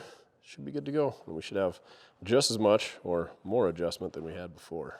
This is a really nice brake kit. I don't remember the manufacturer. They did a pretty good job of it, but again, why can you not buy a kit that has the correct parts in it? The hardware is a little bit short, doesn't go all the way through the nylocks, and this push rod is not long enough. So I think this kit was like 350 bucks. It's kind of expensive. And then you got stuff like this you got to deal with. And if you're the average guy who doesn't have a million brake push rods laying around, you're SOL. So beware when you buy kits.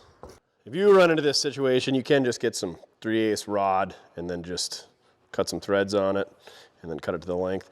Or you could cut it and splice it, but you really don't want to do that. You don't want to mess around with brakes. So anyway, let's get this done. Hopefully whoever built this brake kit is watching and gets this fixed for the next guys. Brakes are working. I got to pump them up to get them to work. So usually that would mean air, but when you got the master cylinder here and the wheel cylinders here, you got to keep some residual pressure on it. So I guess I talked about it about 2 years ago when we did the brakes. But anyway, we got to get some 10 PSI residual valves. I got 2 PSI ones for disc brakes on hand. So anyway, we got a manual transmission, so we could slow this thing down, and you pump them, you'll get some brakes. It's got good brakes once you get them pumped up. So we'll install some of those residual valves once they show up. They're on order. Let's put some coolant in this thing. Let's hope it holds coolant. I'm going to tighten the petcock up here. And it should. New radiator, new hoses. This engine came out of a running car, but you never know what you might run into. I have so much faith that it's gonna hold coolant, that we're using coolant and not the tap water. Really splurging on the old 39. And it's spitting back at me. You're fine. Usually I would unhook a heater hose to get the air pockets out. Guess what we don't have? Any leaks yet, Duff? Maybe the coolant will wash away all the brake fluid.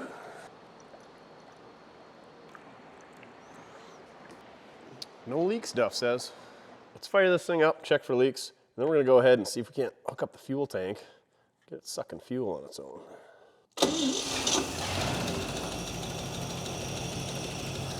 Runs so good. No choke, no pumping the gas.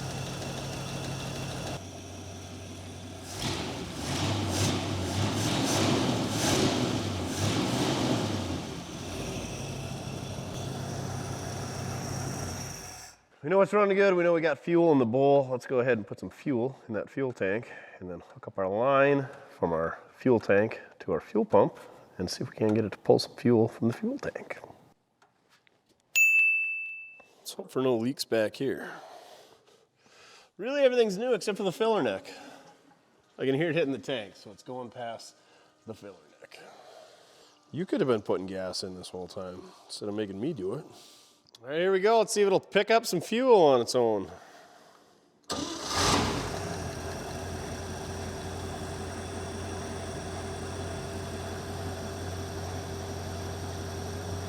Surely by now it's got to burn all that fuel out of that little 2-barrel carburetor, but the 265 is probably real good on fuel economy.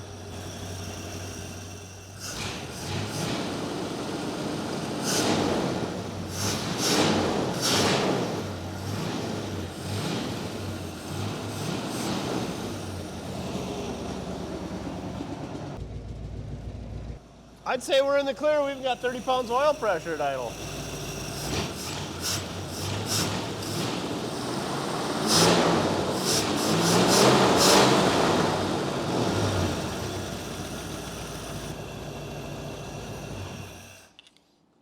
I'm gonna call that a win. Let's see if the ignition switch and the starter button inside the cabin work. All right, starter button. Perfect. Ignition switch. Kill. Nice. Oh, is the tack not hooked up? Wonder if we got everything to wire that up.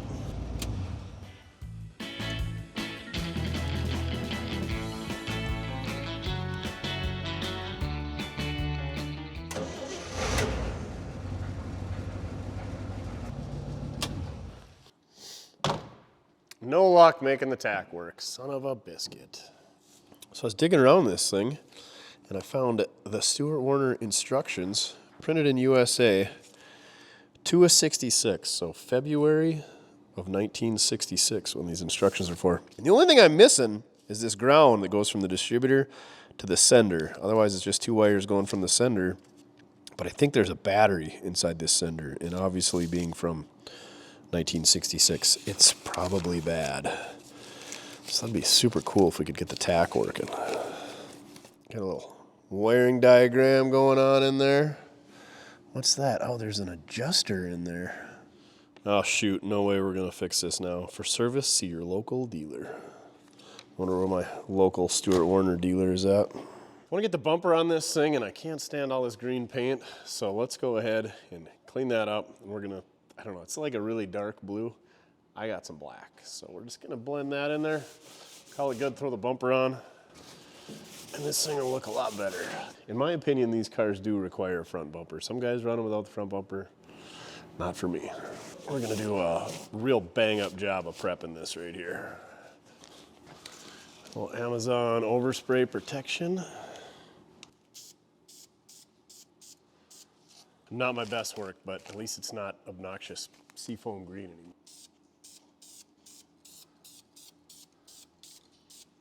That is really unsightly. They're never gonna know. How would they know? They're definitely gonna know. And if we ever find some midnight blue, we can blend it in there. Look way better. Well, the license plate's a dead giveaway that this is the top side. Where's the hardware at? Long gone.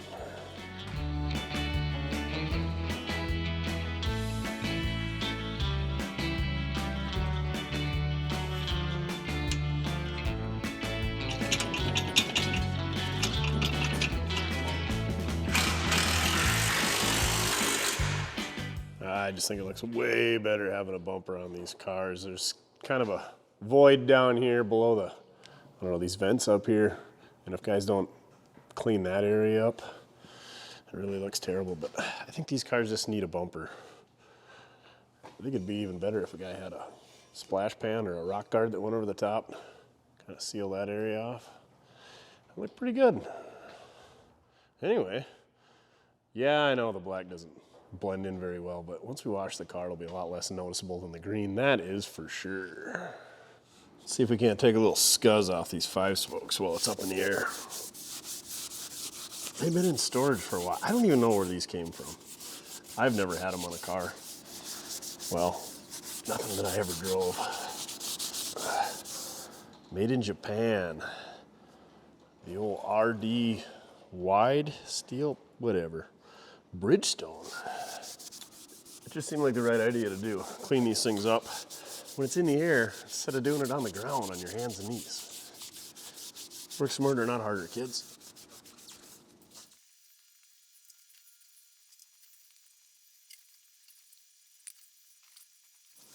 They ain't perfect, but they're a lot better than they were 5 minutes ago. Keep your dirty mags dirty. I don't know what that stuff is, but I'm sure it's really good for your lungs. All right, I think we're about ready to drive this thing off the lift, but let's test the clutch while the rear end's up in the air. So we're gonna go ahead and do that now.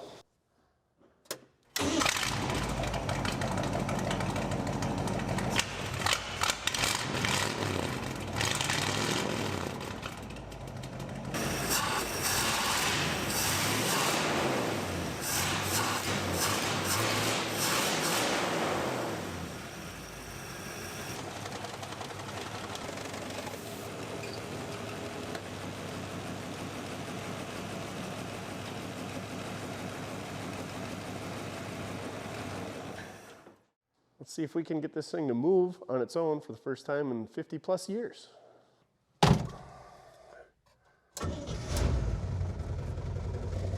Here we go. Reverse. Put it in reverse, Terry. Put it in reverse. Oh, Lord.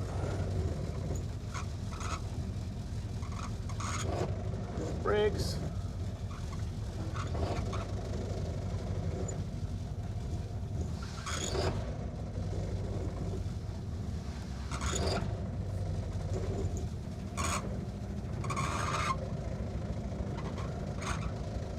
Oh, that front left brake's grabbing.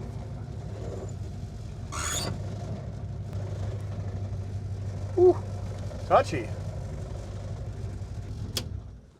want to put the hood back on this thing, but this wishbone, which ties the core support to the firewall, has got to be reinstalled. So let's go ahead and put that on there.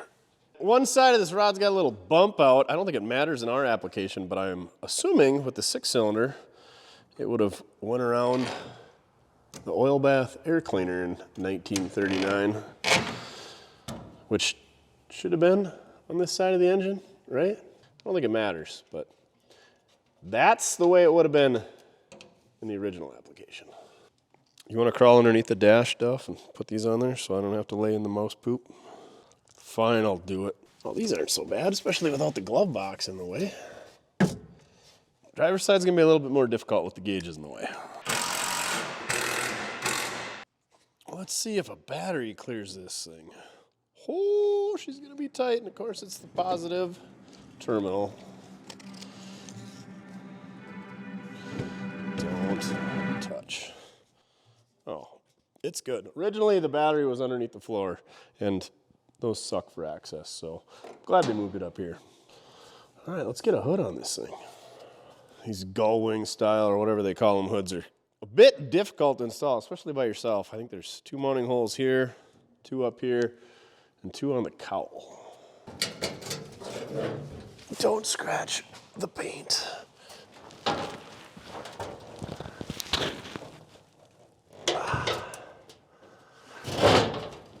Don't put hoods on by yourself, kids.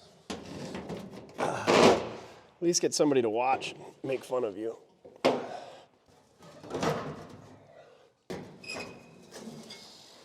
Oh. I don't even want to scratch the paint on this crappy old car. I can't imagine doing this on a nice car. Well, you can't put the hood pop prop rod in until it's fastened in place. Okay, where do we start? Front or the back? Oh, I see now. There was some adjustment on that wishbone, and we're gonna probably have to adjust that core support fore and aft so that we get all the bolts in. Which end should we start with? Well, that end is fixed, so let's try the cowl side.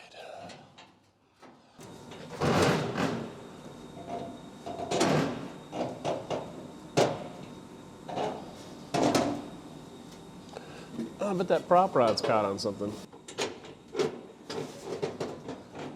What is this silliness? All right. Let's carry on with our lives now. What are we gonna hold that down with? Something heavy. 1/2 inch impact? I don't know if it's heavy enough. Trailer brake drum? That enough? Is the world gonna explode if we open both sides at the same time?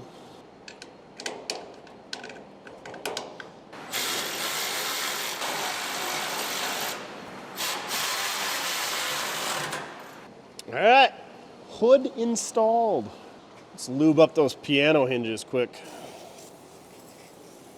Oh yeah, we can't have the hood prop rod in the original spot because it hits the battery. What the French does this side hit? Good grief. Oh, the ignition resistor. Cool. So I guess hood prop rods are out of the question. Do they at least latch?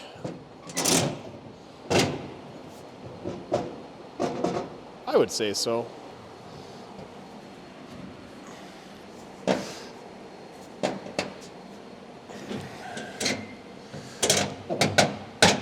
Needs a little adjustment. The fit and finish isn't where I'd like it to be, but it's got a hood on it for the first time, as long as I can remember. See if we can drive this thing from this end of the shop to the other end of the shop without dying.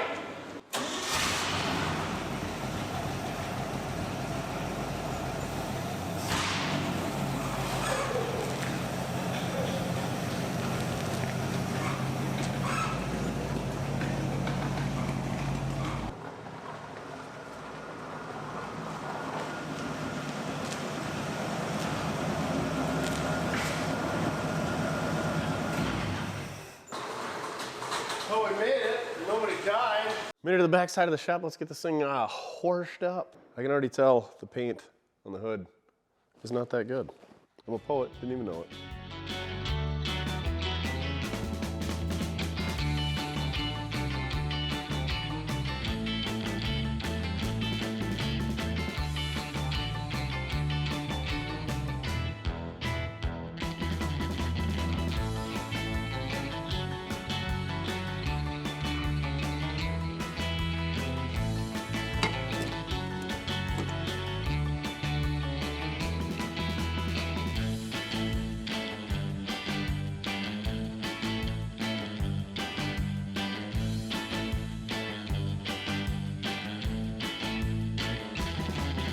Cleaned up pretty dang good. The hood has seen better days. A little bit of paint flaking off the roof. The paint's pretty good in spots, not so good in others. Like right here and back here, there's pretty good chunks flaking off. And you could barely read the U-T-I-O-N. Somebody must have painted caution on the back or put her on there with some tape. But she's got a little shine left in it. This is all baked off from when they welded that patch in there, I do believe. Yeah, it's kind of a cool blue. I bet she was a sharp car back in the day. Also, when I was cleaning the grill, it looks like somebody painted the inserts white at one point. There's a bunch of overspray on that. There's some overspray on this stuff. Must have been a old Earl Scheib paint job. Earl Scheib paints any car, any color for only $29.95. Overspray on the wing windows. But looks a lot better clean. Speaking of clean, let's clean the inside out. Oh, sweet. Found a can of DuPont lacquer in there. That must have been the brand of paint they used when they painted this thing. I don't think we've ever had the trunk open on this thing, so we got that hopefully to open. Let's see. Maybe.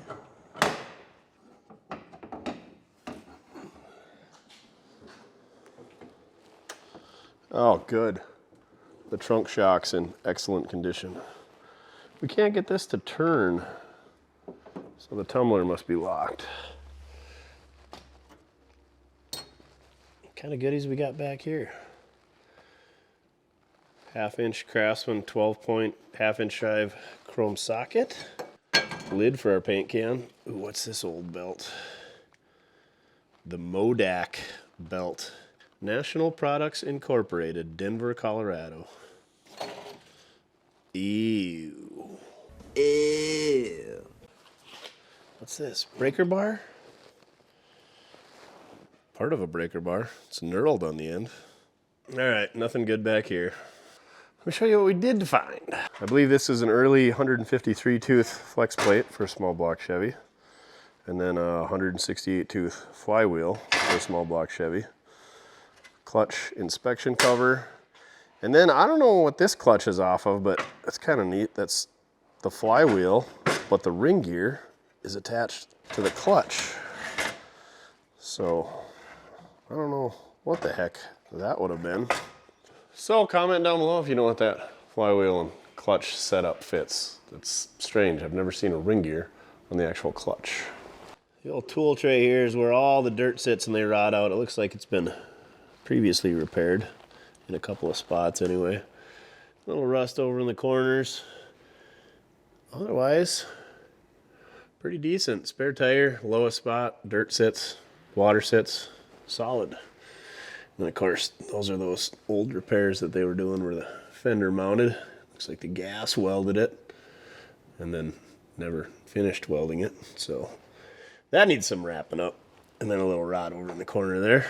And we found a bunch of this trim that's about 6 feet long, and I don't know where the heck that would have ever been on this car because there's no section of material other than, oh, the running boards? Was there trim on the running boards? Because it couldn't go down the doors because that would be broke up by the doors. The hood isn't 6 feet long. And the roof. Must be the running boards. It's the only thing I could think of. There's those holes down there. But I thought that's where the rubber matting would go. And also, if trim went here, I thought it would be quite a bit thicker. This stuff is pretty thin, but they did have several other old cars, like most old car guys. So maybe it's from a different car. And then there was this trim in there as well. That stuff's shorter, like it would maybe fit on the doors, but there's no holes in the doors for where it would go. So I think that's from another project. Got some bumper guards, which were an accessory at the time, both factory and aftermarket. I'm guessing these are factory ones. Usually there'd be one on each side and then a big one in the center. So they're kind of rough shape, but they're there. We got the radio surround, 2 factory hubcaps. We got those aftermarket air cleaners with the horsehair element in them. They're pretty rough shape. Looks like that would be for either the heater controls or the ignition and headlight switches and choke cable. Some type of interior trim. And a key that we should try to see if it fits in the trunk. Also came with a super deluxe heater, but there's a heater in there. And there is a factory style radio. It's pretty rough shape, but it is a factory radio, which is pretty hard to find in 1939. And then also found the rest of the window garnishings. Some of them are on the car, but I think they were starting to do some interior work, so they had these off and maybe painted them. Well, you'll see this back door, they got the window garnishing off, and it's the old naga hide or horsehair. Same deal with the front door here. But it looks like they did a headliner at one point. It doesn't look factory. Looks like it's a pretty decent job other than where the mice made a hole. But these doors on the passenger side have been recovered with a black vinyl that matches the seats. And then they actually got the window garnishing installed on this front door. So yeah, somebody was doing some interior work. All right, I'm gonna pull the carpet out of the back here, and then we're gonna hit her with the vacuum. And then maybe throw the back seat back in it and some window garnishings in it. Please come out in one piece. Oh, good stuff. Road map. Oh, I see Hutchinson. It's Minnesota. Well, it looks like that trim piece for around the ignition switch and then the throttle and choke cables is already in there. So that was just a spare. But in the back of the car, I forgot to show you, I found the glove box. This one's got a clock in it, which was generally an option or an accessory back in the day. So that's pretty cool. It's also cool. It's got a Champion spark plug decal on the back for noting when you change your spark plugs. I was gonna clean up the rear seat cushions before we throw them in there, and that means we should probably get the mouse house out of there before we do that. Yay, my favorite job. I just love the feel of it on my bare hands. Heck with a mouse house, this is a mouse mansion. I'll take Hantavirus for 400, Alex. I'll take anal bum cover for 7,000. All right, we ain't gonna get it all, but we gotta start. Smell the mouse house on my hands. Doesn't that smell so good? Who loves the mouse house? Who loves the mouse house? Yeah. Now for the finishing touch, hit her up with some TKO hand wipes. Get yours at sweetpatina.com. Use promo code MR80. Not only are they great for hand wipes, they're great for rejuvenating 60-year-old interiors.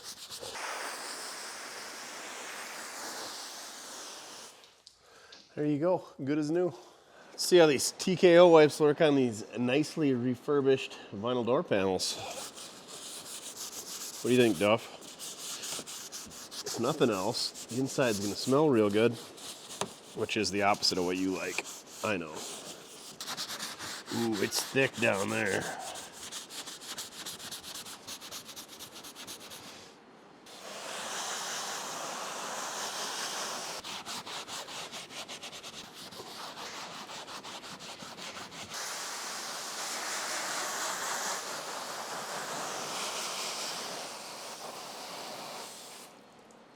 Good as new. Guess we'll polish up the window garnishing and throw that on there while we're at it.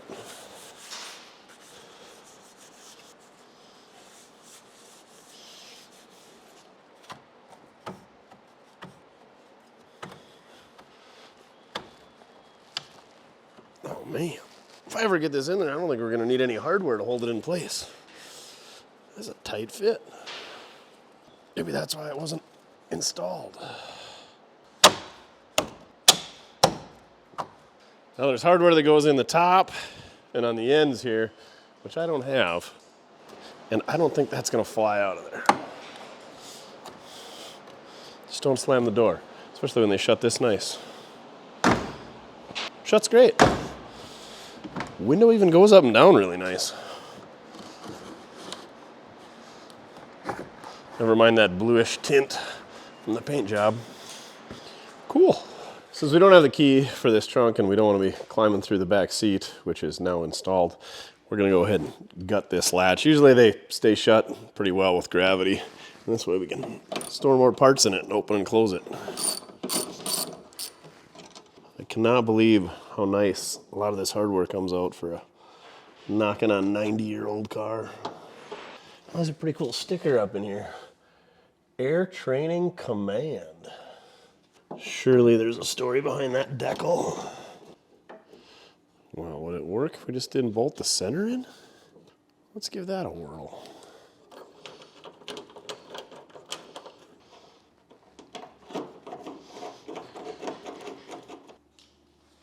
Now, is that gonna work? Let's find out. Heck yeah.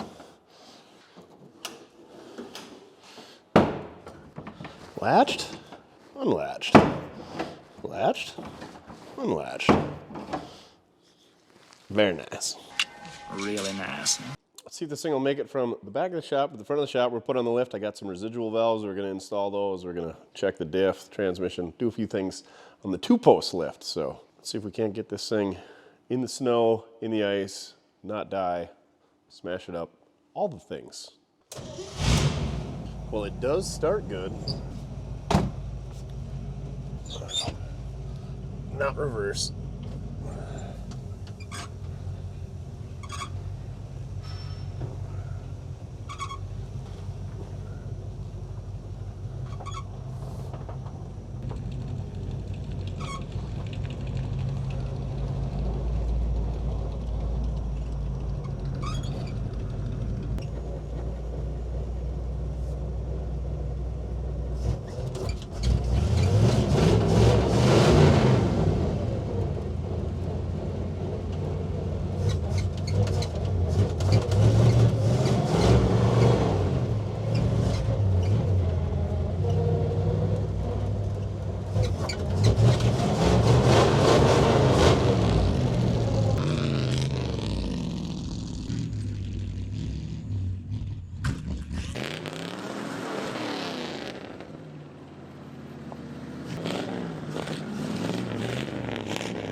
The old 265 runs pretty good.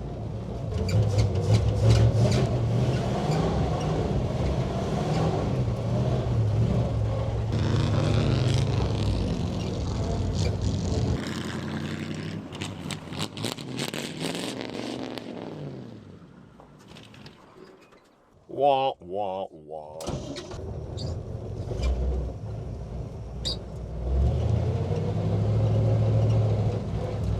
This thing actually drives pretty dang good.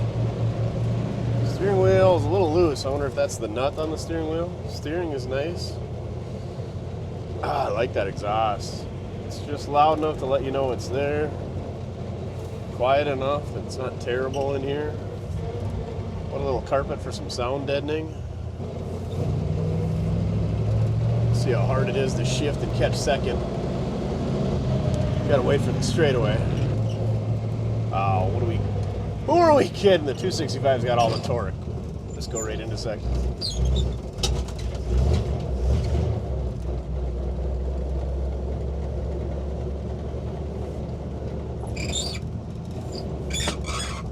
Whee!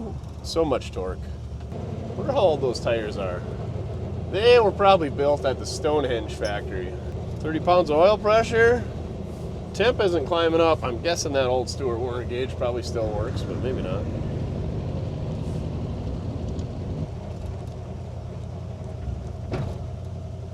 Stops on a dime. Okay, make it a wooden nickel. That's what it stops on.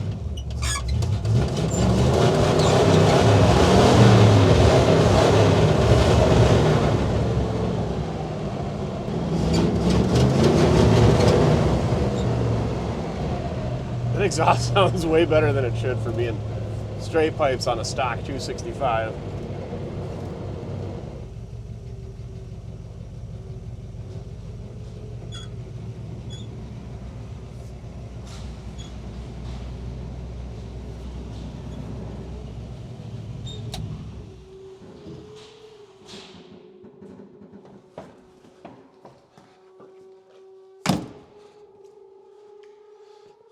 She's warm.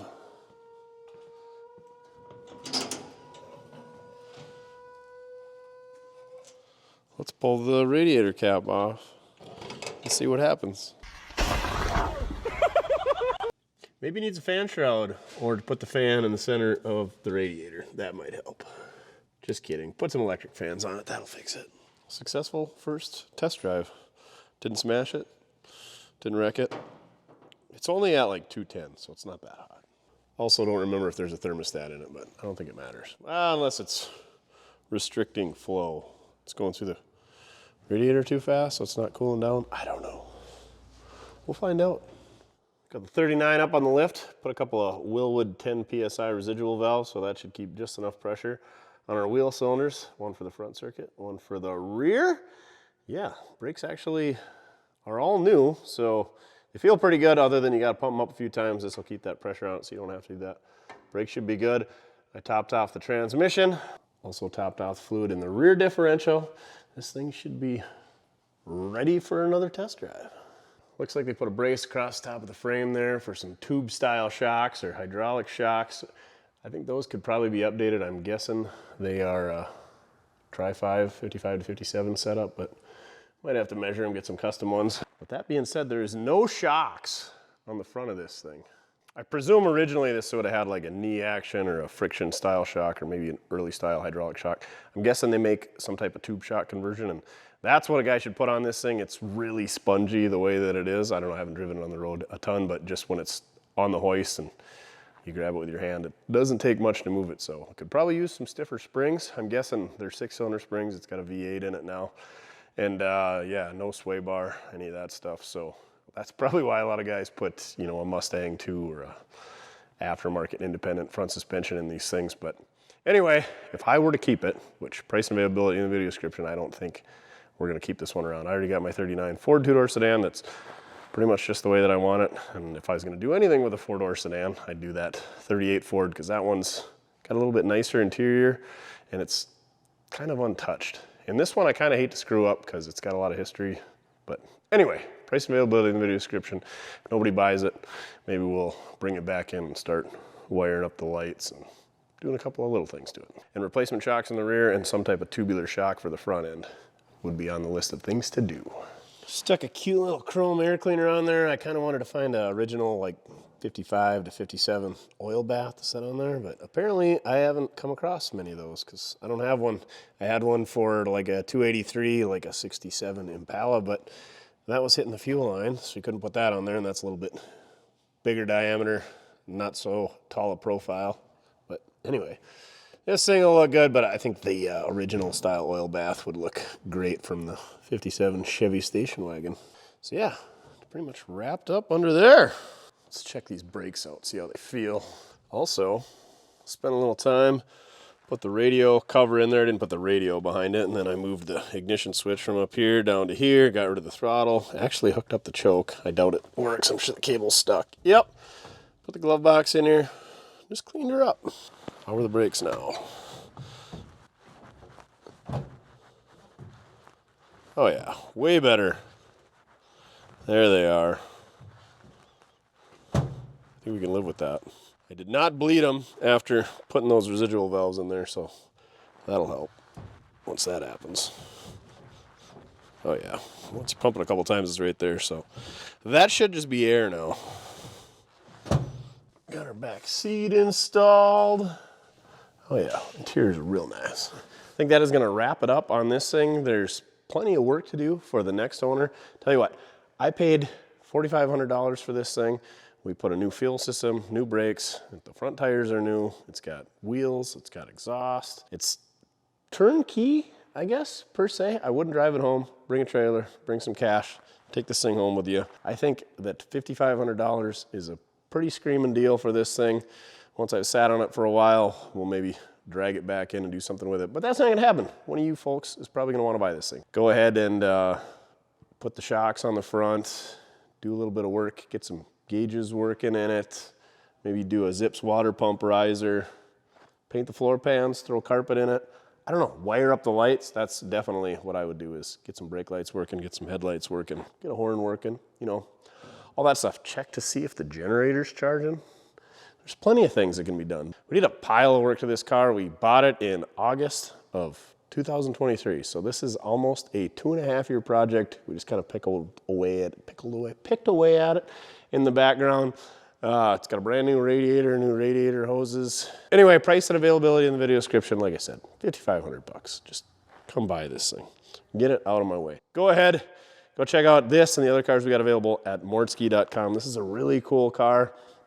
I hate to see it go, but I also have way too many other cars and way too many other projects that we are gonna finish this year, like maybe a 32 Ford 5.0. This is the first time in a long time that almost every car in here runs. Everything in here right now runs and drives. We could back it out and have a pretty much empty shop other than this 32 Ford 5.0, which I think is gonna get shelved, moved out of here, and we're gonna drag something else in that doesn't run and drive. But every car in here has been a big project that didn't run and drive when I got them. So yeah, we're doing pretty good in 2026. So glad to see this thing go, but I'm also kind of sad to see it go. You hate to see it go, but you love to watch it leave. So thank you very much for watching.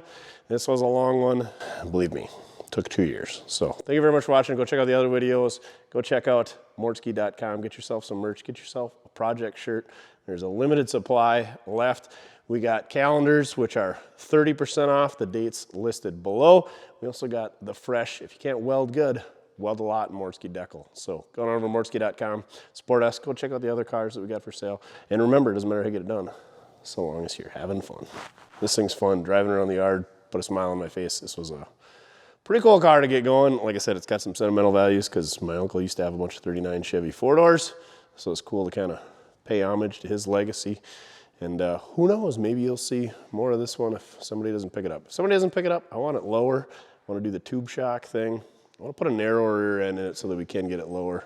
Tuck some wheels underneath there. You know, maybe undercoat the bottom side of it. Throw some carpet in it. Put matching door panels. I don't know what else I would do to it. Comment down below what you think you would do with this thing if you owned it. All right, on to the next one.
Drone still might be okay.